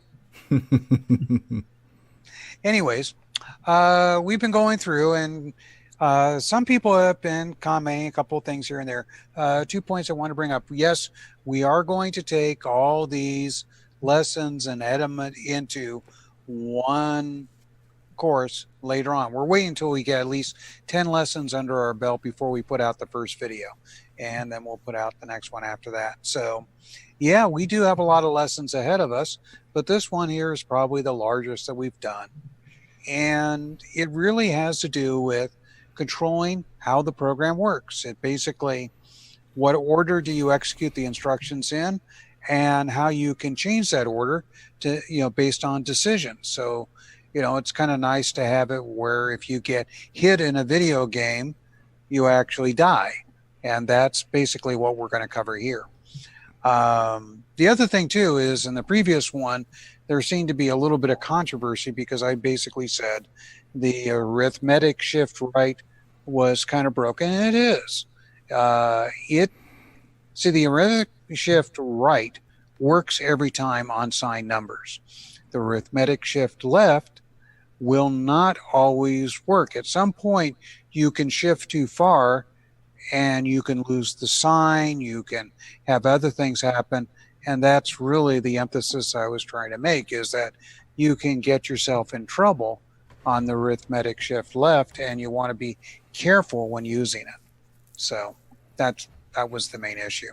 Anyways, let's get on with the first actual slide. And as we know in BASIC, the instructions are executed in the order they're written. Well, not so much the order they're written, based on their line numbers. Line numbers tell the system, which is the next statement. We all know that when we do our line numbers, you're supposed to increment in steps of 10, because sometimes you realize, oh, I'm going to need an instruction in between these two. And you can put in something that between 10 and 20, you can put in 15. And when you put in 15, it goes between those two instructions. Well, in the case of assembly language, the order is executed strictly on the base of where they are in the list of instructions. Now, luckily for assembly language, the editor allows you to put in lines in between of other lines and let you add things into the order. But also, just like BASIC has a go-to statement, there's a statement similar to that called a branch in the 69. And then also there's conditional branches, which is the same thing as the if-then statement in BASIC.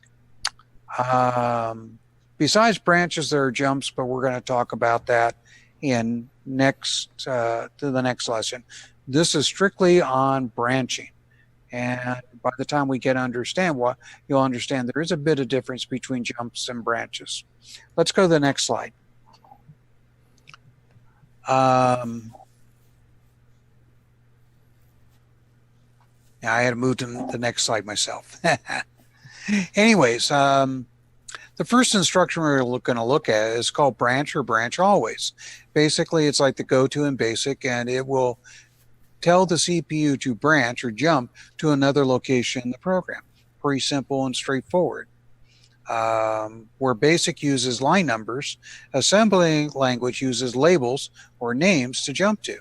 So you can add to the beginning of an instruction line a label, and it knows this is a place that I can go to at some point in the code.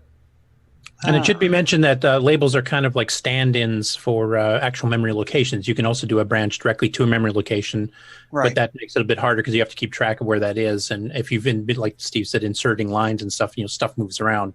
So usually you'll let the assembler take care of it using the labels themselves. Yeah, the beauty is, unlike BASIC, we don't need commands like renumber, because you realize that you made so much mistakes in your code that you have to insert more spaces to add those line numbers. You can just keep adding code. You can add thousands of lines in between 2 lines if you want. So it's, I consider it more forgiving than what BASIC was. But when you consider BASIC was written back in the early 60s? 668, I think, wasn't it? Yeah. Yeah. It's and it was designed for people working on terminals too. Anyways, this the slide that we should be looking at, I've lost the video for some reason that you've got there, Steve. Where I'm branching makes decisions. Here we go. All right, why don't we go ahead and go to the next slide. We've actually got an assembly language bit of code here.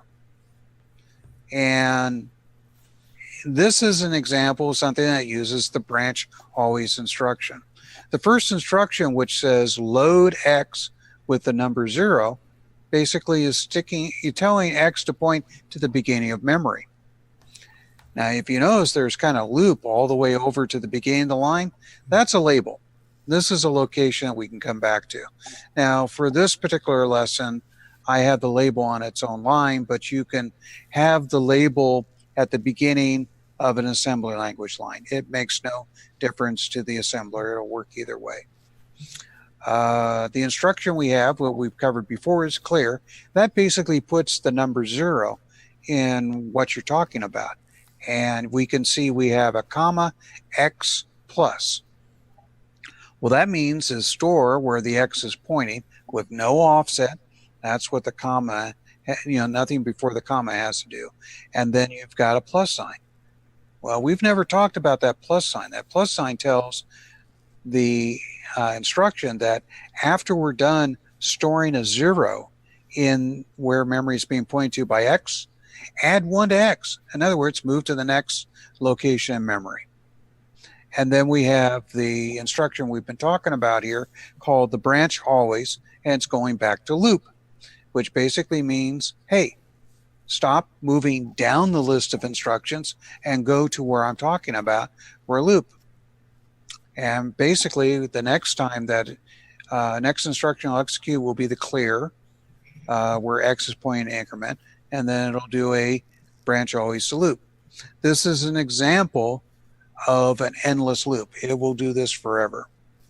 Trust me, the computer will run this way until it either crashes or you turn it off. You're poking. Yeah, it'll be crashed in this case because it wraps around at 64K back to 0. So it'll overwrite itself at some point. Yep. So it'll destroy memory. But it is an example of an infinite loop.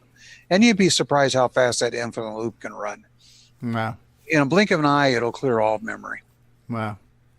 So, but this is what a branch always does. It says, always go to this location. And it's very handy. It's one of the more used branch commands that we have in there, because you might execute a bunch of code and then say, well, I've got to skip around something or loop back on something or whatever. But that's what this is. All right, let's go to the next slide. All right. As with BASIC, there are more than go-tos to change how it runs. And basically, we use the if-then statement to make decisions, such as if a particular variable is 0, we want to go jump in the program somewhere. And there is similar branches for making these decisions. The first set of branches that we're going to talk about is ones based on the condition codes of 0 flag, carry flag, negative flag, and overflow.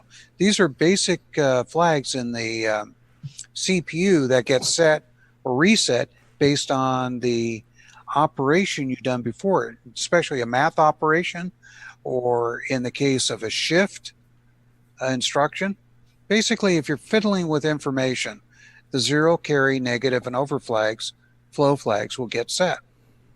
By the way, if you notice, the overflow has a parenthesis V around it. In the 6809, it's the V flag, but it means overflow. Okay. Yeah, and that was to differentiate it from 0 because people could confuse the 0 and the O. Exactly. You may not be able to sure which one. I just to mention, too, just to recap what we've taken in previous lessons, these condition flags here are in the condition code register, the CC register. Right. And so that's the reason why I handled all that stuff about talking about math and talking about shifting information around beforehand, because that affects these flags. And now we're making decisions based on these flags. And by the way, we're also going to be looking at some branches that take 2 condition code flags in consideration in making the decision. But that is definitely much later in the lesson. So why don't we go ahead and go to the next slide. We're going to start with the easiest decision flag to work with. It's called branch if not equal. Another way to look at it is branch if not 0. It basically says, it looks at the 0 flag and sees that if it's 0, in other words, or cleared is probably a better term, because the 0 flag gets set when the operation before it was doing something where it came up 0. And that's kind of handy for like if we're counting stuff or doing math. And it's very good for limiting a loop like we do in basic for next loops all the time, where we'll count from like 1 to 10. Well, this is very, very easy to do. And why don't we go to the next slide? And we've got a bit of code with the next slide. Basically, we're looking at doing that similar function before about clearing memory, but we only want to clear 10 bytes. So the first instruction, we load up X with 0. So we're pointing at the beginning of memory. Load up the B register with the number 10. You go, well, wouldn't you start that with the number 1 and then count up to 10? In assembly, it's usually easier to count backwards, and you'll see why in a second. So we load up B register with the number 10, and then we hit that loop label so we know to come back to this location. The next instruction clears memory and then moves that memory pointer, which is X, to the next byte of memory. And then we have and we talked about before, the decrement B. Mm-hmm. This subtracts 1 from B. This is, since we have an instruction that subtracts 1 from B, it's very easy to use. But the real reason why we count down is the next instruction. Branch if not equal. In other words, branch if not 0. Back to loop. B, this decrement B only gets to be 0 after we've decremented B from 10 all the way down to 0. In other words, we've gone through it 10 times. And now, so this loop is now limited to doing this 10 times. It's no longer an infinite loop and won't cause your computer to crash. No, it's only wiping out 10 bytes of memory, starting at location 0. Now, Bruce was working on something earlier this week where he wanted to clear out about 1,700 bytes of memory.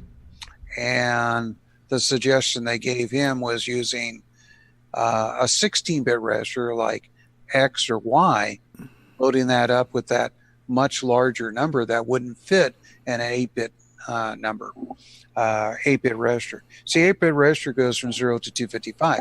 Can't handle 1,700 bytes, so you load up X with the 1,700 or Y with the 1,700, and then there's a way to do a decrement on the Y register and then branch if not 0. But you can see that in assembly language, just because it's slightly easier to deal with, we like loading up a register with the number of times doing it and then decrementing it and then seeing if we're 0. It just saves a few bytes as far as memory, and if it saves a few clock cycles as far as speed. You'll get used to this. Because if you do an incrementing one like you're used to in BASIC with a for next loop, you don't want it to hit 0 going up, because that would be like all the way to the end of the register. So you'd have to add a compare instruction to say compare, B to 10. So you've added a compare B to 10, which is an extra 2 bytes and 3 cycles or whatever it is. But that's every single iteration of the loop. So that's 10 times that. So you've just slowed down the code by 30 cycles. And if you're doing large loops like Bruce was trying to do with, thousands of bytes, then it does slow things down quite a bit. So this is much, much faster and small. Mm-hmm. The golden rule of thumb is you are trying to be efficient in assembly, because assembly makes your program faster. So why not in your thinking be efficient about how you put it together? And then you can save that extra 5% to 10% automatically. Yeah, just getting good habits right off the bat. Basically. Yeah.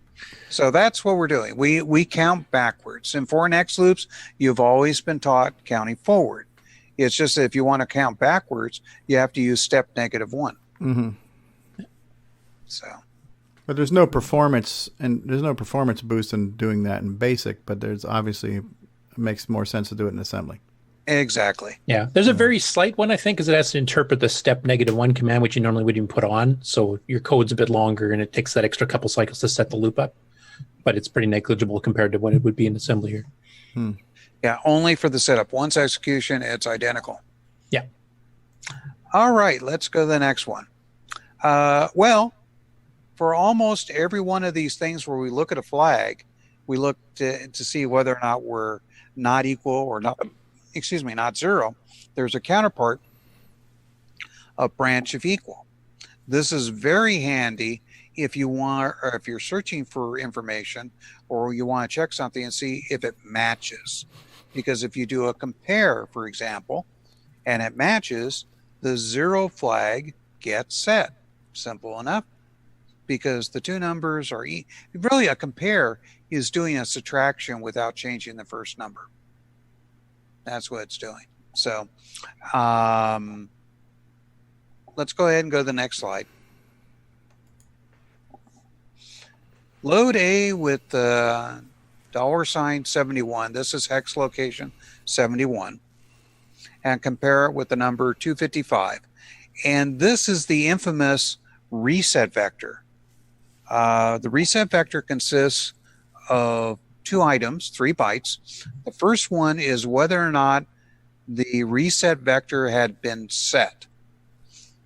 And they kind of picked the number 55 because arbitrarily it's a chance a number wouldn't be stuck there by accident. So is it a good vector if it's 55? And branch, do warm start if is. It's going to jump. See, this is one thing about labels. Mm-hmm. You can make them mean stuff. Yeah. Almost like they're self-commenting. Yeah. Do warm reset. So that's what it's doing. It's just checking. Now, this is not technically how this vector works, but I'm just kind of grabbing the general principle of it. That's looking at location 71. If it's a 55, we know that the computer had already done a cold start once before, so we want to do a warm start in our program. But this is how you're just trying to see if a location has a certain number in it. And you would use a branch of equals as part of that. So pretty simple and straightforward. Let's go on to the next slide. We're looking at the other condition code branching instructions. You've got a branch if the carry flag is cleared, or a branch if your carry flag is set. This is very handy if doing unsigned mathematics and checking for an overflow.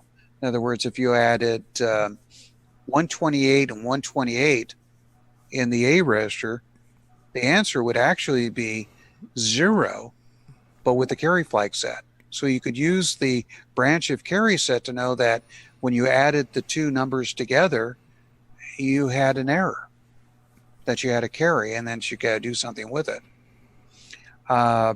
Branch of positive and branch of minus, or, oh boy. Yeah, I did get that right. I'm sorry. Basically, it's looking at the status of the negative flag, whether or not it's set or cleared, and basically really what it's saying is branch if this number that we worked on was positive, go to a location.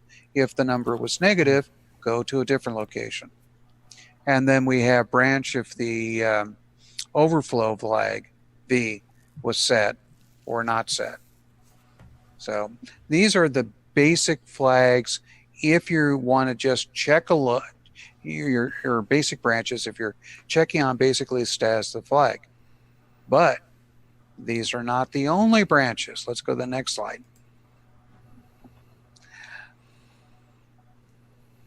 So far, we've kind of looked at the branches on flags, or if two numbers match.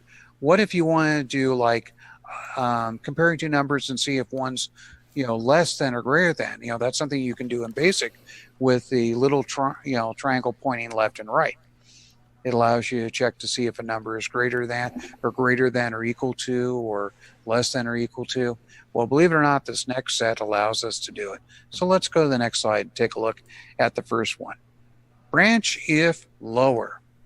This branch basically says if the number is lower, go ahead and jump. So basically, if we wanted to do a compare A with the number 42, we would get a branch if the A register was 0 to 41. Simple and straightforward. It's actually the same thing as the instruction branch with carry, or branch if the carry is set, but they basically... It's more intuitive. Yeah, it's more intuitive, and it makes better sense when we're trying to compare two numbers, and we definitely want to branch if the number is lower. Yeah. And it should be mentioned the branch if lower is for unsigned. And we'll get into that in a second. Yeah. Branch if lower, the same. This is similar to using a less than sign and an equal to in BASIC. Basically, we're checking to see in our example if we're less than or equal to 42. As you can see, I talk about that if you're from 0 to 42, you'll branch. Was that supposed to switch slides yet? I don't see the. Oh, branch. I'm sorry. Yeah. Yeah. Okay. Sorry about that, Steve. Branch if lower or same. Okay, so that's BLS. Right. And basically what this branch is doing is looking at the status of the 0 and carry flags. If either one of them are set, it will branch, which is basically what happens if you do a compare A with 42 and the number, well, if it's from 0 to 41, the carry flag will be set. If it's 42, the 0 flag will be set. So we're branching whether or not we have a 0 flag or a carry flag. These branches are pretty handy because you don't have to do weird things like, well, on some other processors, you have to do a compare 43 to see if the number is 0 to 42. This one here, you can write your code as a compare 42 and do a branch based on less than or equal to. It just helps you write code that's easier to read and you're not scratching your head later. All right, let's go to the next slide. Now we have branch if higher. This basically allows us to check to see if the number is greater than, like if you use the greater than in an if-then statement in BASIC, greater than 42. So if the number in A is 43 to 255, it will branch to that new location. And this branch is looking at both the carry flag and the 0 flag and seeing if they're both cleared. Because we will branch if it's not matching, but we will branch if the carry flag isn't set either. So it's another one of those ones where they put it in there to make life easier for ourselves. Next slide. Okay, now we're looking at the branch if higher or the same. This allows us to check to see in our example, once again, you're comparing A with 42. If it's 42 through 255, it will branch.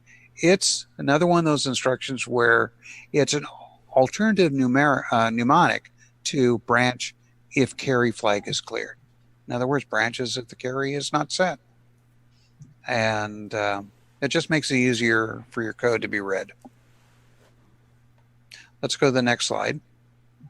Now, all of these that we've been talking about, as Curtis pointed out, are for unsigned, and in other words, numbers that will go from 0 to 255 in the A register, or 0 to 64K in the 16-bit register, something like that. We have another group that allows us to work on signed mathematics. In other words, we're doing where you got 7 bits plus sign or 15 bits plus sign type of mathematics, or they'll go, in the case of 8-bit, you go from a negative 128 to 0 255 in an 8-bit register. And they more or less use the overflow. This is the overflow flag, or V flag, comes in when we're working with with these signed numbers. Anyways, the instructions are branch if less than 0, branch if equal to or less than 0, greater than 0, or greater than or equal to 0. These are the counterpoints to the similar flags we just went through in the unsigned mathematics, but they're signed versions. Anything you want to add there, Curtis? No, that's exactly right. It's just basically if it's a negative number or 0 is basically what you're comparing against. Yeah, exactly. So, once again, you would use this in the compare instruction, or if you're, doing some other mathematics, something like that. But, once again, it's all about making decisions in your program. And believe it or not, from these decisions we've covered, this is how your games figure out whether or not you got hit, or whether or not you just died, or how many more lives you got left after you've died. If you should, end the game or continue on because you got one more life. This is basic decision making. It could be used for something like compare number sign 2, to check to see if Steve's past level 2 and then don't allow him to go. Yeah. Yeah, that's the thing. I watched Steve, and it's like, even in the video we had of the Shrisharu, the guys playing the game, and the video of the Zaxxon ends just as the character is about to die. I go, gee, that must have been one of Steve's videos in the game. Just like, that's one thing. Well, that's one thing, Steve. I have to say, sometimes I put a lot of work into the explosion of a game. When you blow up, you demonstrate that quite well. Is there an assembly command called "screw you guys, I'm going home"? Well, we've got an interesting one to talk about next, so why don't we go to the next slide? Before we go on, let me just say hi real quick to some people who have joined us. So Dave Phillipson is here, and Ed Snyder is here, so they're having their own little assembly sidebar conversation. So maybe when we're done, we'll maybe scroll back and look at some of the things they were saying. But hey, Dave, and hey, Ed. Okay, so we're moving on to the next slide. Okay. This instruction, for some folks, when they first hear about it, makes absolutely no sense whatsoever. Branch never. What does this instruction do? Absolutely nothing other than not branching. Well, see, you have a branch always. Mm-hmm. And a branch never is the exact opposite. But all those other branches we had branch if carry, branch if not carry, branch if 0, branch if not 0. So that's one thing the 6809 has in it by its own functionality. For every type of branch, there's an opposite branch. So a branch never is an opposite case of the branch always. So it's in the instruction set. You can use it as instruction that takes time. So if you're writing something that has to pause on the screen for a second, you can use a branch never to slow down that loop. Some people have used it to branch 1 byte of code, because the branch instruction consists of the command branch and then 1 byte that tells it where to go. Well, some people will shove into that 1 byte of where it's not going to use it as a single byte command just to save code. So it's a trick that can be used to write code that's really space efficient, but it doesn't really. Let's put it this way: if you're writing code in the beginning, don't use it. You want to get your skills up first. Yep. I will mention that it is used in Nitrous 9 for specifically that reason, both the long branch never and the branch never, to skip a byte or skip 2 bytes without having to do a separate comparing a branch to skip over, which actually takes a bit more space and a bit more time. And for time delay loops, like a no-op, like if you have something that's very specifically timed right to a CPU cycle, a no-op will take 2 cycles, which is 1 byte instruction, which means if you do 2 in a row, you can do 2 or 4 cycle delays. You can't do a 3. A branch never is 3. So now you've got a bit of granularity where you can set, if I need an odd number of cycles to pause or an even number, I can mix and match those. Well, why don't we go to the next slide? Because you just touched on something that I was going to bring up too. Rob Inman also says that there should be one called an RQA, a rage quit always flag. So, well, we do that as a macro for Stevie. Okay. One thing about these branches that we've talked about so far is that within the branch instruction, it has a 1 byte bit of code that tells it where to jump. Well, we know that if we're using 1 byte to tell it where it jumps, we only have a range of 256 bytes. In other words, it can only jump a negative 126 through a positive 129 in front of or behind the instruction. It's very limited in its range. Well, the designers of the 6809 felt that there are times that branching instructions, making decisions like this, you're going to have to branch more than roughly 8 bits would allow for. So they came up with something called the long branch. And all those instructions we've talked about, you just put an L in front of it. So a branch always becomes an L branch always. LBRA. Yeah, LBRA. And basically it tells the instruction that instead of grabbing 1 byte, grab 2 bytes. And those 2 bytes are then added to the current program counter. And then it's able to jump anywhere in the 64K of memory. So you're pretty well set there. Let's go to the next slide, though. If L. Curtis Boyle ever needed to wear a bra, it would be the L bra. So. You got it. This is revenge for those level 2 comments. But the question is, why wouldn't we just use long branches all the time? Because we'd never run into problems. Well, long branches actually takes 2 extra bytes of code over the standard branch. Or sometimes we refer to those branches as short branches, just short and long. One of those bytes, as I said, converts the range that you can jump from 8 to 16 bits. In other words, from 1 to 2 bytes. The other byte is called the modifier. This is an instruction hexadecimal 10 or 16 decimal that goes in front of it. And what happens is when the 1609 hits this 10, it says, oh, I'm using a different set of instructions to what I'm supposed to do. And then when it grabs the next byte, it is actually grabbing the command for the shorter branch. So you really, to do the command to tell it to do long branch is 2 bytes, and then you have 2 bytes for where it's to go. So it takes the instruction, goes from 2 bytes to 4 bytes. And that's why we don't use long branches all the time. They take extra code, they take extra clock cycles, but it's still faster than doing the following. Using the opposite branch you would use to jump around an instruction, and then have a jump to where the code is. So it's still a little faster than the workarounds you would do something like on a 6502 or some of the other processors out there. Yeah, I was going to mention the 6502 has no long branches at all, so you have to pull that technique that Steve was just talking about to get it to do that. Yeah.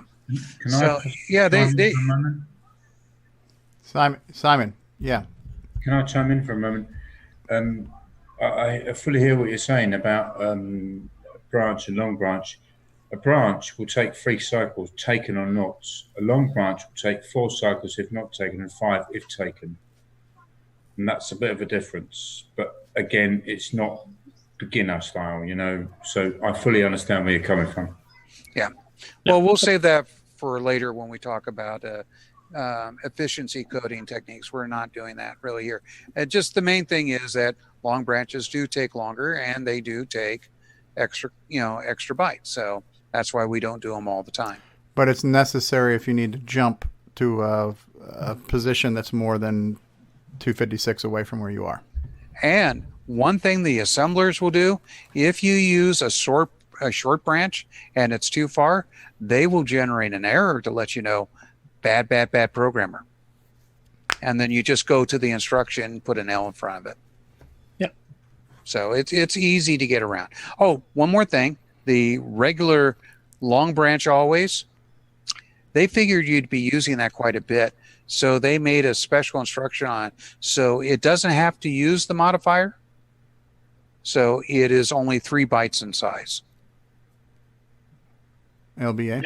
Yeah, LBA is only 3 bytes, not 4. So they try to help you a little bit.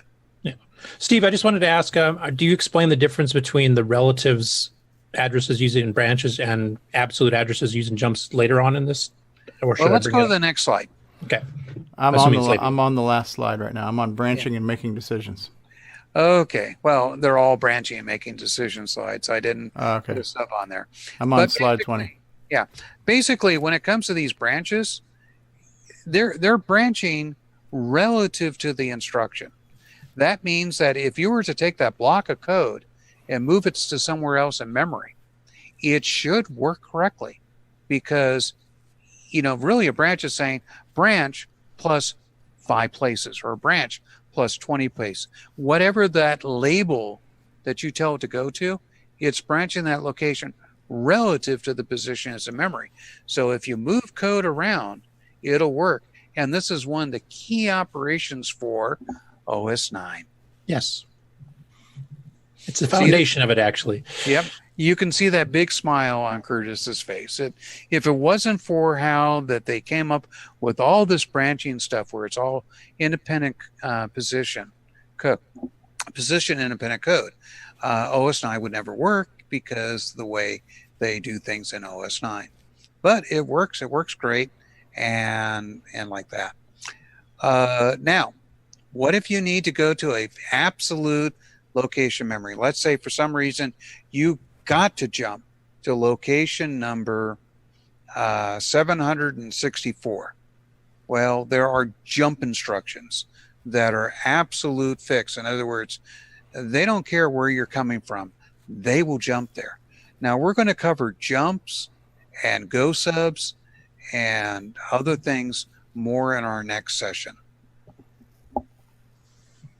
All right. So does that concludes the lesson? That concludes the lesson. Not too painful, even though we had 20 slides. Yeah, not bad at all. Yeah. I don't even think we got Stevie off DEFCON 5.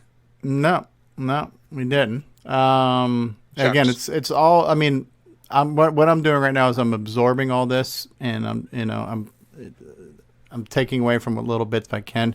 For me, and most of this will not sink in until I start coding, which I hope to start doing in the very near future. So I am trying to absorb it, but it's not like it's all just soaking in like a sponge, because it's still a little bit out of context for me. But I do follow the logic in how you're explaining it, though. Yeah, I think we're going to get you to DEFCON 3 in the next lesson, because we are going to talk about stacks.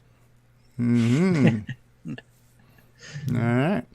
Yeah. All right. So how about we take a quick break, and we'll come back and we'll address questions and comments from the panel, as well as what's been going on in the sidebar and the live chat.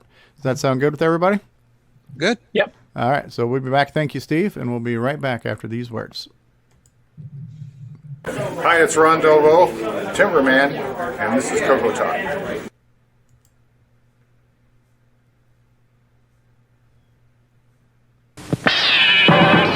And now, these messages. At Gsoft, we make games for the TRS-80 Color Computer, TRS-80 MC10, and Dragon computers. Our basic games cover the range of genres from arcade, to text adventures, to simulations, to 3D, Dungeon Crawls. This is our latest puzzle game from Japan, Fruit Panic.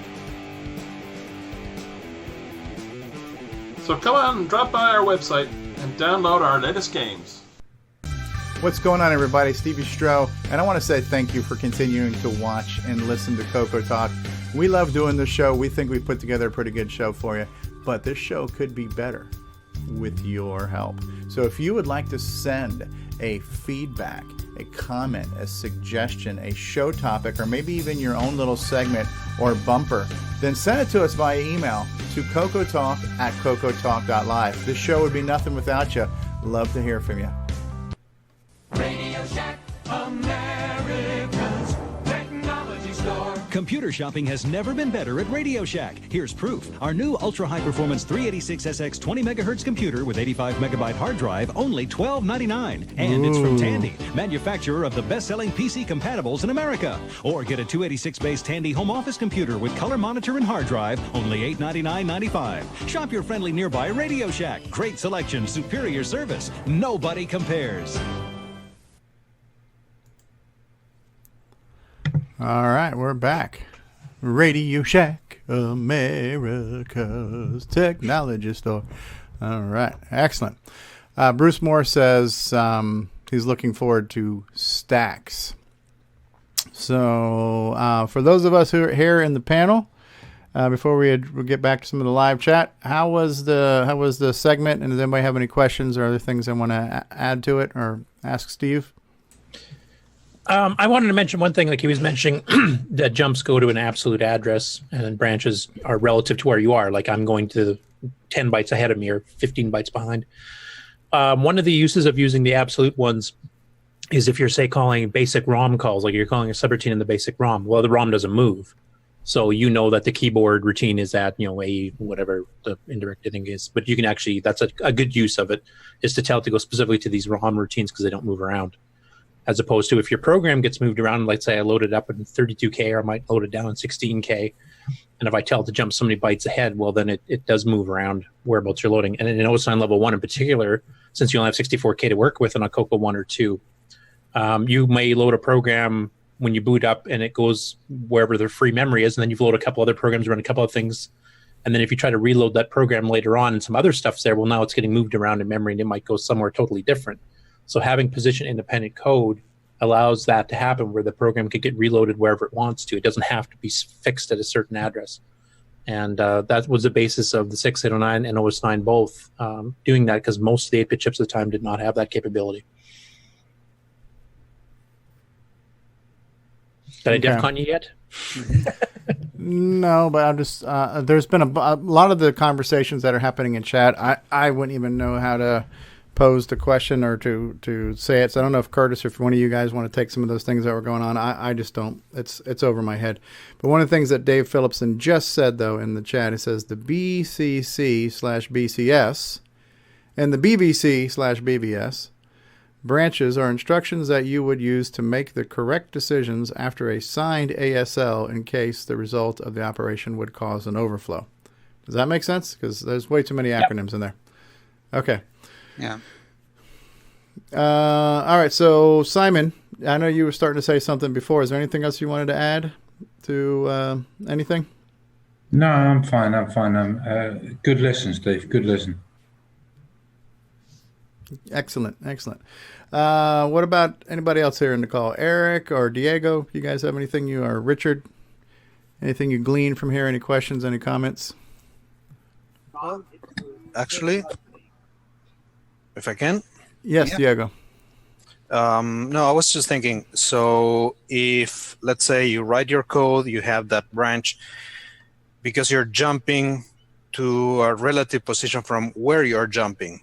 If you eventually come out and edit your code and add some stuff in the middle or whatever, you need to go through all your branch instructions and you might need to rewrite them, right? You might need to change the target. Or that's why you use labels. So when you reassemble, the label name doesn't change, so you don't have to worry about that. Okay. Every time you reassemble it, it's fine again. If you told it to branch specifically to, my location plus 20 or something, which you can do in the assembler, then yes, you would have to change it to a plus 25 or plus 30, whatever it was. But labels allows you not to have to worry about that. The assembler does it all for you.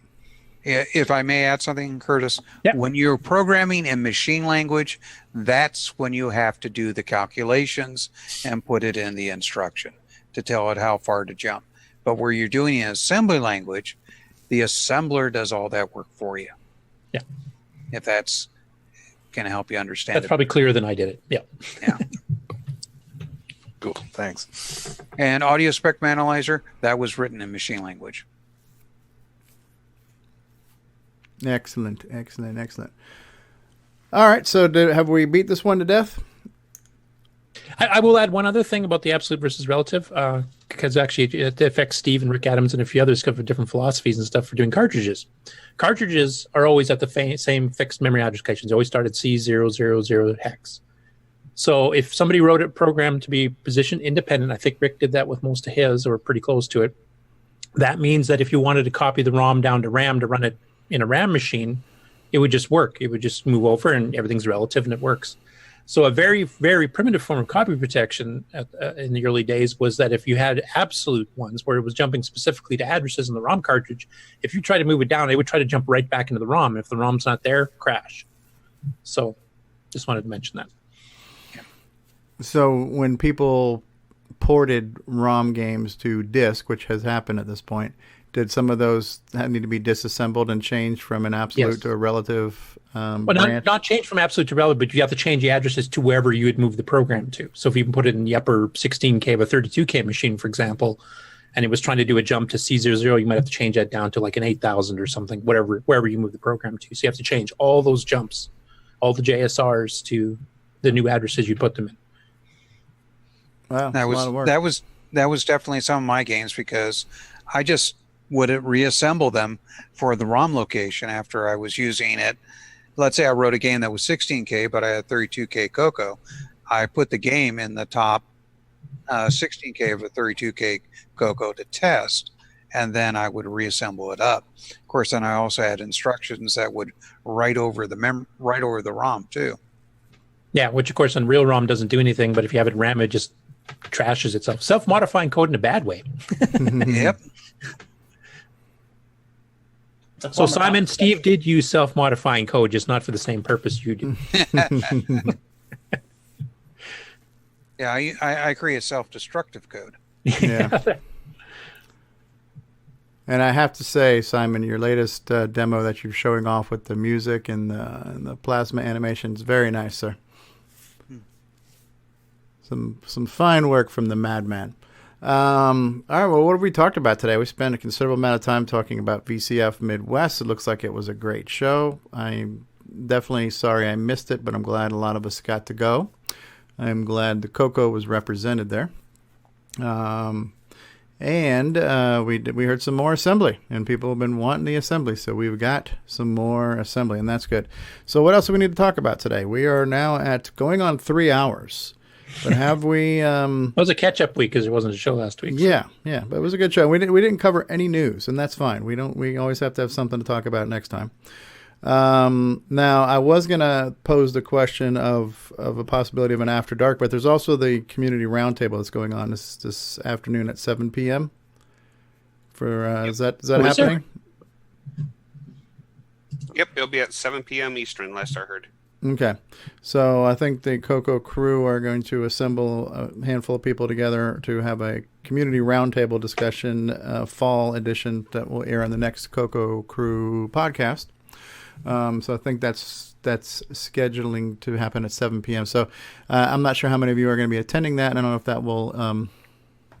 Was that a private invitation or a public invitation? It was went out on Facebook originally. I don't know how. Missed it. Yeah. Okay, so Simon says he's got to go.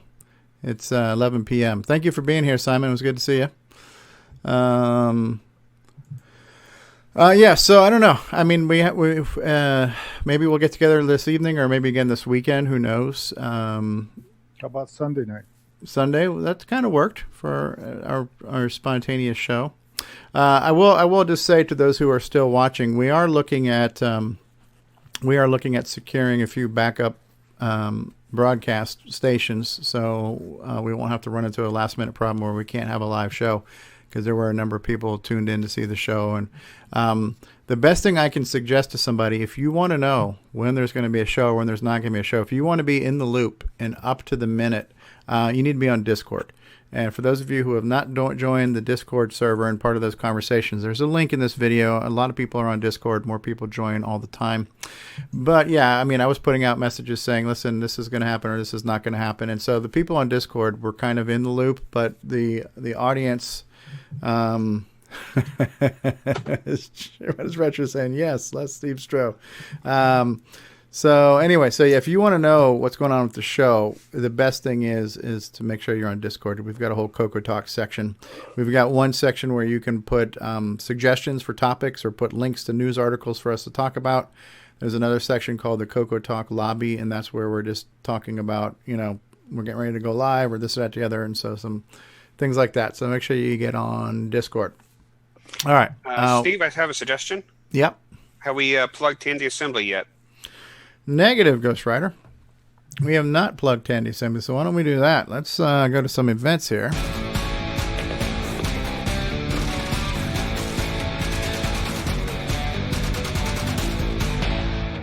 Woo! Oh, yeah. Tandy Assembly 2018. This is Tandy Assembly number 2, November 10th and 11th in Springfield, Ohio. Look at this mom here. She is so involved with her daughter's learning on how to use logo on her Coco. It is great. And look at that. She's not only has she created a display in her Coco in logo, but she's also printed out one of these three-dimensional Mandelbrot things that James Diffendafer is so happy about. So how this must be OS 9 because she's multitasking logo and printing stuff, high resolution artwork at the same time. And her joystick is backwards, so the buttons are facing them. So kid's got dyslexia, but that's okay. So what else? We got a cute picture there. We know it's happening, right? Tandy Assembly is happening. Tandy Assembly number 2. Are there any new news on speakers? Okay, so there's some news here. Okay, we know Stuart Chaffee is our keynote. Then there is Arthur A. Glecker, The Making of Weird. I don't know what Weird is, but it's a game. Okay. I remember seeing it in 80 Micro. All right. And then we also have Jim McGinley, TRS-80 Games. So we got more speakers lining up. Thomas McLaurin, the Tandy 1000. Who do we have for exhibitors right now? We have Ian Maverick, The Right Stuff. Peter and Alex Zatinsky. Brendan Donahue is going to be here. Eric Dittman. CocoMan.biz. Jason the Coco Man, our very own Coco Man, will be there. Present. Jay Neuwirth of Newsoft. Thomas McLaurin of Digital Dinos Retail. Richard Lorbieski of Boyson Technologies. Randy Kindig of the Floppy Days, who'll be showing off a Model 100 and Model 2. Eric Canales is going to be here. Potential candidate for presidency of the Glenside Color Computer Club. Eric Canales is with us. Evan Wright is going to be here. For you guys not familiar with Evan's project, number 1, Evan made Flood It for the Color Computer, which you can get on a cartridge. He's also got it where you can get it on a GitHub. And Evan's got this adventure game engine where you can create your interactive fiction, and it'll compile it down to run on a real vintage machine, a Coco, TRS-80, a couple of 8088. I think you can now compile it for DOS. Retro Innovations will be there. All right. Jim Brain, Cloud9 Technologies, Mark Marlette and Sandy Weimer, Arno Pewter and Sasha. Those are the guys who showed off their app store. And right now, Peter Bartlett and Malcolm Ramey are going to be here too. Peter Bartlett makes a lot of stuff for the TRS-80 line. So more and more exhibitors coming up. When we look at the schedule here, we have a keynote speaker at 9 a.m. We have some speakers to be determined. We've got an auction at 4 p.m. Show opens, keynote speaker. So yeah, it looks like there's some speaker slots are still open. We got all kinds of sponsors here. The Right Stuff, Ian Maverick, the Trisbit newsletter, Trash Talk, Coco Crew podcast, Floppy Days, Bartlett Labs, Blair Robbins, enthusiastic supporter of Tandy Assembly and proud member of the thriving TRS-80 community, and Brendan Donahue of Coco VGA, all sponsors. How many of us are confirmed other than we know? So Grant, you're going for sure, right? Yes, that's correct. Right. We know that Eric Canales is going. We know that Coco Man's going. Who else is going to Tandy Assembly? I'm going. Richard Crislip is going to be there. David Ladd, you going to try to? You have intentions on going? Cue the crickets. Cue crickets. And more importantly, David Ladd, have you drinking all of those Diet Dr. Peppers already since you're given to you at VCF? Yeah, well, it shall be determined. I would definitely like to go as well. Still kind of too early for me to tell, but if I can go, I've got my snuggle buddies save me half the bed, half the mattress with them. Evan Wright is queued up to bring my Tandy 1000, which he's been holding on to for me. So Paul Fiscarelli, I think Paul's going to be there. I don't see him on the list though, but hopefully Paul will be there. That will 3D Besnick function, the sombrero plot on the dot matrix printer is what Paul says. So Paul joined us for After Dark last week if you missed it, and he was showing off his disk tool, which is very nice.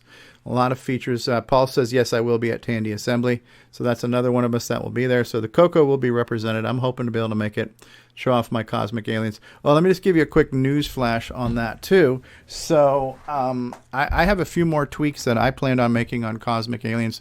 My original deadline was to have something to show off last weekend, which I definitely could have showed something off. But now I have less of a deadline, except for maybe Tandy Assembly might be a release date. I was really hoping just to have it somewhere where people in the public can get their hands on it and play with it and give me some real-time feedback. So two of the most recent additions to my game are a couple of little assembly routines that John Strong handed me. Right, one of them replaces the pcopy command. So instead of using the ROM basic pcopy, it's an assembly routine. I just execute and it copies the page, and it made things faster. He gave me another one to do a PCLS. So when I want to clear the screen, even though I don't clear the screen often, it was just something quick and dirty he gave me to clear the screen faster.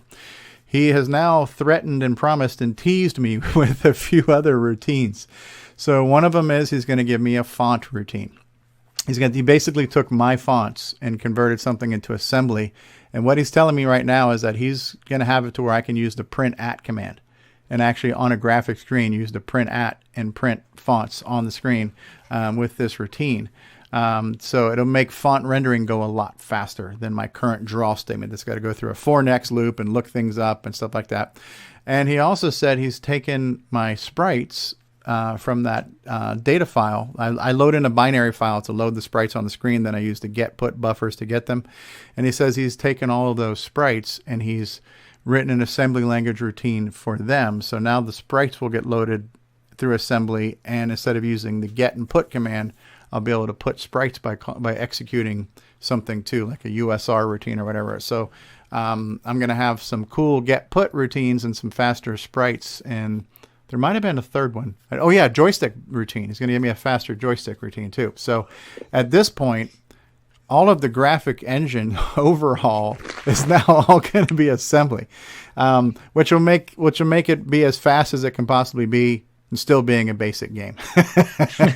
But what he so is he going to send you the source for this so that you can actually kind of follow along? Yes. So what he's said he's going to do is not only he's going to give me these to use, but yeah, there's going to be a source and we can probably host some discussions where he'll explain it and use the code examples on what he did.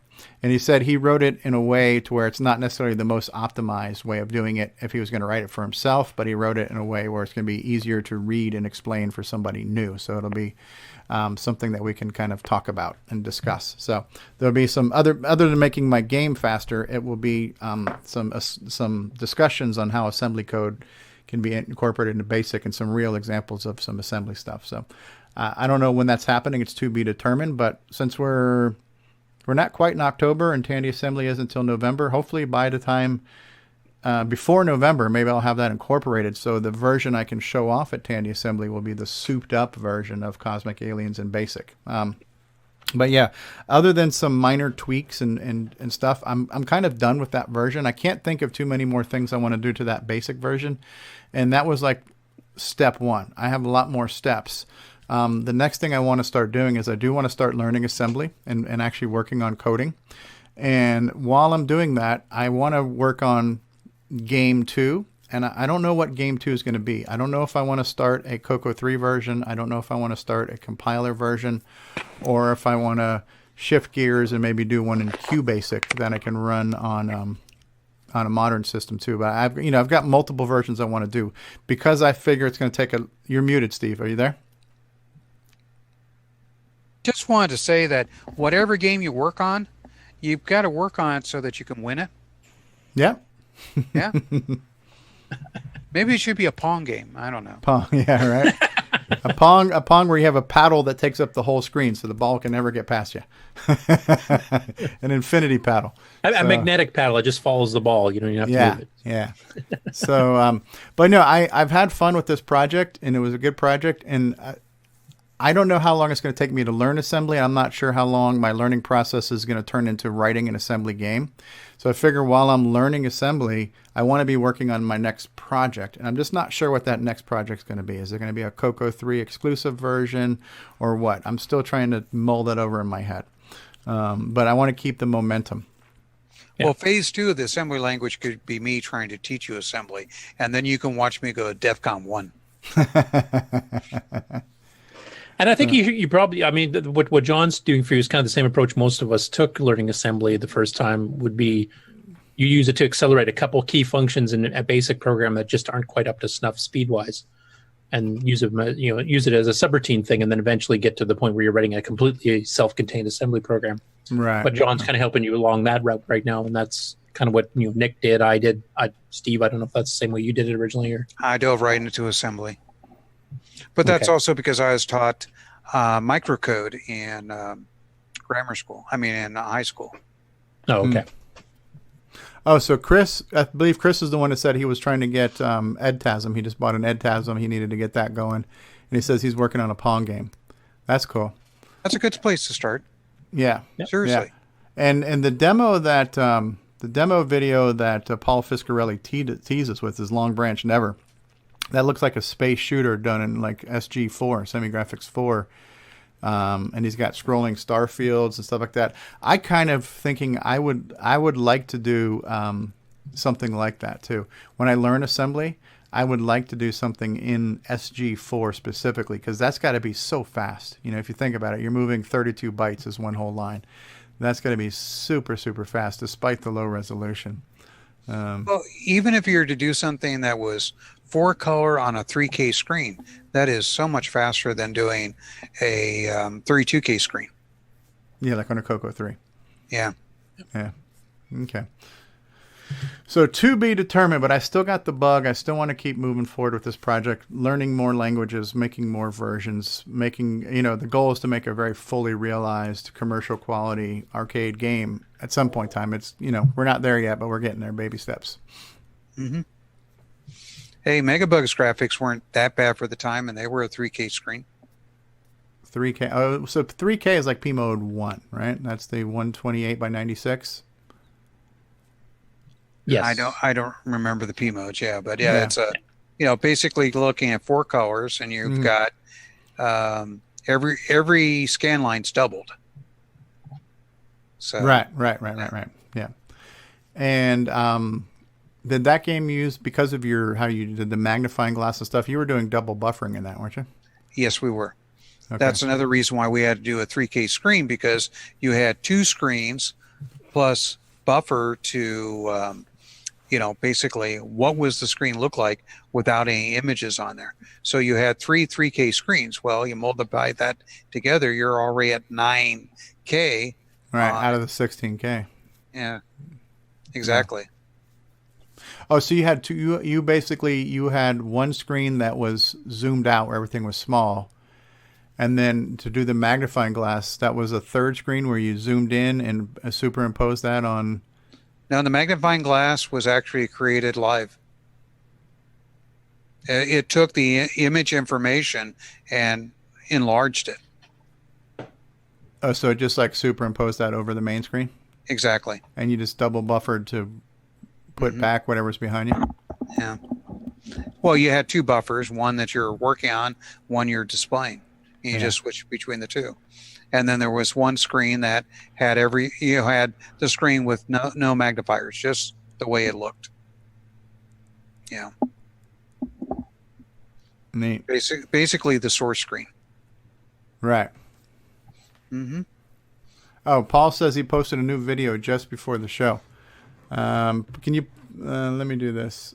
Let me Paul, I'm going to make you a moderator, and if you could put a link to your video in the YouTube chat, I'll pull up and we'll take a look at it.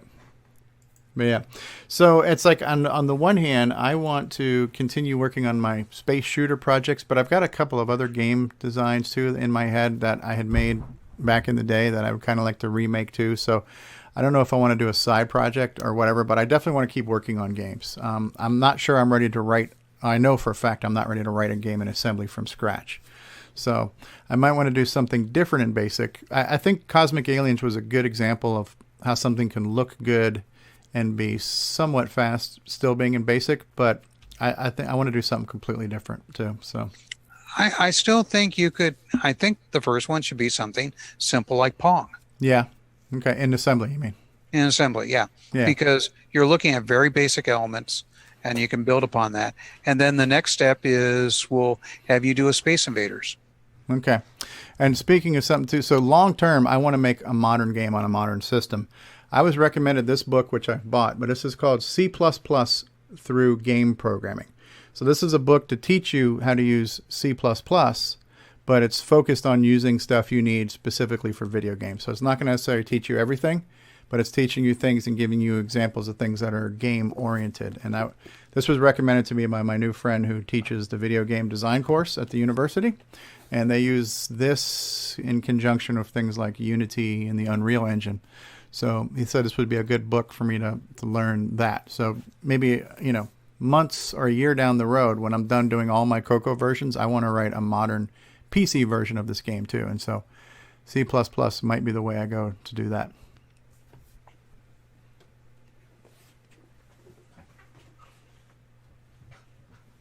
Cool. So what have we not talked about? Have we done enough show for one day? Anyone? Bueller? Need to move on. What's that, Richard? I said it's about time for me to move on. All right, hey Richard, here's Paul's video. Let's take a look at Paul's video real quick. Hold on one second before we go. We're going to take a look at Paul Fiscarelli's video. I hope that's a new one. I just tried to grab it there because I noticed Paul hadn't put it up. So You may have to skip in a ways.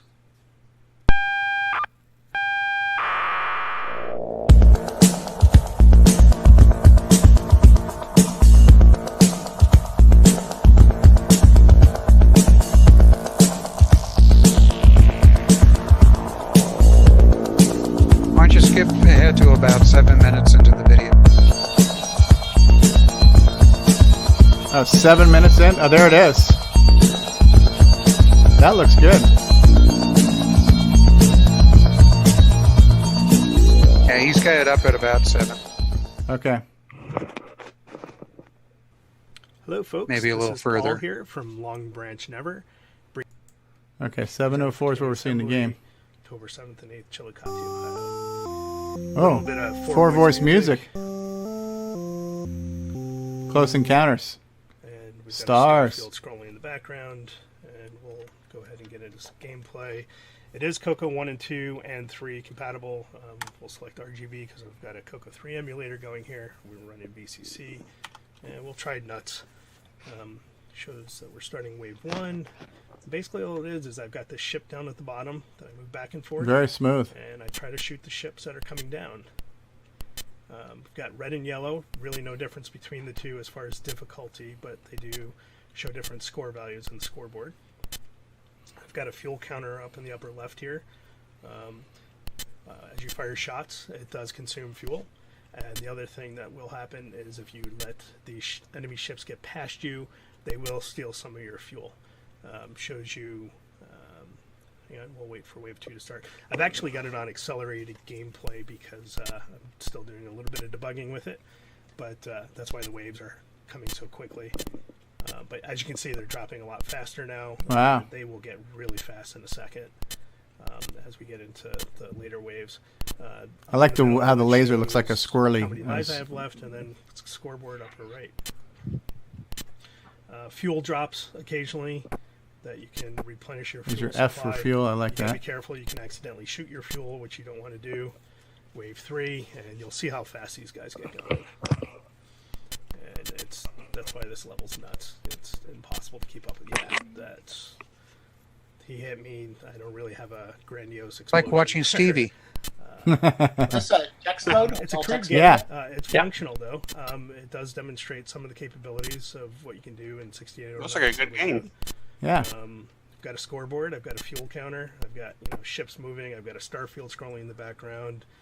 It's text. It's if you haven't guessed by Does now, it run in it's 4K? I wonder. Text screen. Well, maybe not with the 4 voice. Game over. So that's it in a nutshell. We won't play again. And we'll exit out of that. So, like I said, it's a game in the loosest sense of the words. I've never. That's pretty cool. That's a pretty cool playable demo right there, just showing what it looks like. Very cool. I like it. Again, one of the things I posted in the description to this video is a link to the VCF playlist too. So if you guys want to see what talks took place on VCF, I got a link to that in the description of this video. Is Ron DeVille still with us? Ron, did you have anything you wanted to show off today or anything you wanted to talk about? No, not really. Just, Okay. when I showed the Paul Barton thing was on the Show Me thing. That's cool. Yeah. If you visit Ron's garage, you see all kinds of junk. Yeah. Yeah, that thing that Paul showed off, that's good inspiration too for doing something in assembly. Before you move on to, before you try to take on a large graphic screen, just even manipulating the text screen, it gives you something to play with, Yep. And that's cool. Good job, Paul. And beta part of the show, what's coming up? What is he talking about? I don't know what Jim Brain's talking about. All right. Well, I'm glad when Jim was here and explained to us what we were looking at with his pictures on VCF. Grant, thank you for the video. No problem. That was good stuff. David Ladd. David, David, are you there? Cue the crickets. All right. David's not there. I really want to know if David got his, if he drank all his Dr. Pepper. All right. So we're going to wrap it up if we beat this one to death? Yeah. Absolutely. All right. Well, we're going to start the beginning of the outro, and then we'll give you a chance to think about what you've done with your life. Tom C. says, you still here? Yeah, we're still here, Tom. All right. I have one last thing. Oh, go ahead, Al Hartman. Can't find the email, but I got an email on one of the CoCo lists that there's a new revision of the CMOC compiler. Okay. Oh, right. Yeah. The compiler, I guess it runs on a PC system and it cross compiles Yeah. to 6809 code. He's added a lot of new features that are graphics features, like to be able to do P mode and do other things as a command rather than having to write like an assembly program to do it. Mm-hmm. So he's made it more CoCo friendly. Yeah, that's a CMOC compiler. Yeah, it's 1.53, I believe, is the new one, with some of the graphics support. Well, you guys, so Paul was just chiming in too. So you guys have a link to the video. I kind of fast forwarded just to see the game. But what Paul's saying is the gist of the video is he's decided to turn this into a tutorial from a beginner's perspective. So Paul will be sharing his journey with us as he's writing a game in assembly too. So hopefully that's good to know that there's going to be more than one source of people working on assembly projects and is sharing the knowledge of the assembly language with the community. So we've got Steve Bjork's presentations on learning the language from the ground up. I'll be starting my series soon, just learning it from a book. Paul's working on something as he's showing it in the development of his game. So assembly sources. This is good. John Strong will be sharing some stuff with us in the near future when I get my goodies from him. Yeah, so, and Simon's been sharing some of his source code for some of his music routines and stuff too. So on Facebook. So Yep. So the resources are out there, and there's blogs. So Glenn Hewlett has done a lot of blogs on optimizing assembly and compiled sprites that he had to work on for his Pac-Man transcode.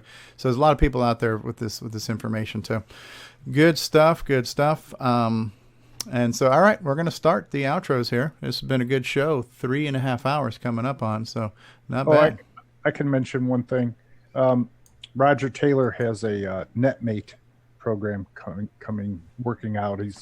keeps adding stuff to it, and I'm testing it for him and stuff on BBSs. But That's his terminal, right? yeah, it's real nice. Does it display as well as Sockmasters or better? Or Better. It's got, the buffer saves and you could retrieve it. I think he's going to make it print soon. He's got all kinds of doodads and goodies on there, especially so it works on the Matchbox Coco and FPGAs and other stuff. Does it work on actual Coco hardware too, or just those? Yeah, absolutely. Yeah. That's what Ron's running it on now, right? So. Yep. You couldn't tell. Okay. Yeah, which screen would that be? Would that be screen 9, 14, or 22? All right. We're going to get into this outro here, which I think is out of sync here, but we're going to find out here in just a second. I don't know what the hell's going on. Hi, this is Antonio Jimenez. Oh, this is outro part 2. Okay. TV Throw Devil and the SD Pack, and you're watching CoCoTALK. 3, 2, go. I'm behind you making faces. Okay. Do you have a script? You're rolling, Curtis. You say whatever the hell you want to say. Well, give me some kind of guideline. Hi, this is Curtis Boyle. Hey, this is Eric, and you're listening to CoCoTALK. All right, we're rolling. You say whatever you want to say, David. Keep making faces at him. Nation, world, sweetie. Weekly, attendee computer. Something like that. Hi, I'm Tim. Playing Daggereth like that idiot from the book. You're watching CoCoTALK. Thank you, David. No, get back up there for 1 second. Oh, jeez. Come on. What? Let's get some DriveWire, TTL, No, ESP. no, we don't need any DriveWire or TTL. Hi, it's Curtis Boyle, part of the CoCoTALK crew of people. Hi, we're on Elbow Timberman. To experience Coco Fest, you must come. Do you need this? I brought the only working MC10. I could not get it. Could not get it. Couldn't get a grab. By certain someone you know. Oh well. The world's leading weekly CoCoTALK show. Yeah, something like that. Hi, this is Rick Adams, and I'm the author of Temple of Bronze, Shanghai, and now Bomb Threat, and you're listening to Steve Bjork on CoCoTALK. 8-slot MPI, floppy drive, Coco SDC, Sound Speech Pack, Orchestra 90, RS-232 Pack, Modem Pack, Super IDE. You start adding all those together if you want them all usable at the same time. Well, guess what? You just went over the 4-slot MPI. Whatever you do, do not go over the 4-slot MPI. I'll just throw one more thing out there for those of you who are not aware. I've had this wild hair idea now to start this Halloween scare-a-thon. We're going to be playing scary games between now and Halloween. So I put a message out on Facebook asking for suggestions on games to play that follow in with the scary theme. I've got a little channel now open in Discord. So what I'm looking for, number one, is the names of the games that fit the theme. Number two, especially if you've got a link for me to download this game, and if not, just if it's a ROM or disk image I can run on a Coco, just drag it into the Discord thing for me to play. But yeah, I thought that was kind of an interesting idea to come up with. I got the idea originally starting to. I played a new game that's a retro theme game. It was called Uncanny Valley, and it kind of reminded me of the old LucasArts, texted graphics adventures and the old Sierra graphics adventures. But it's a new game that's pixel art.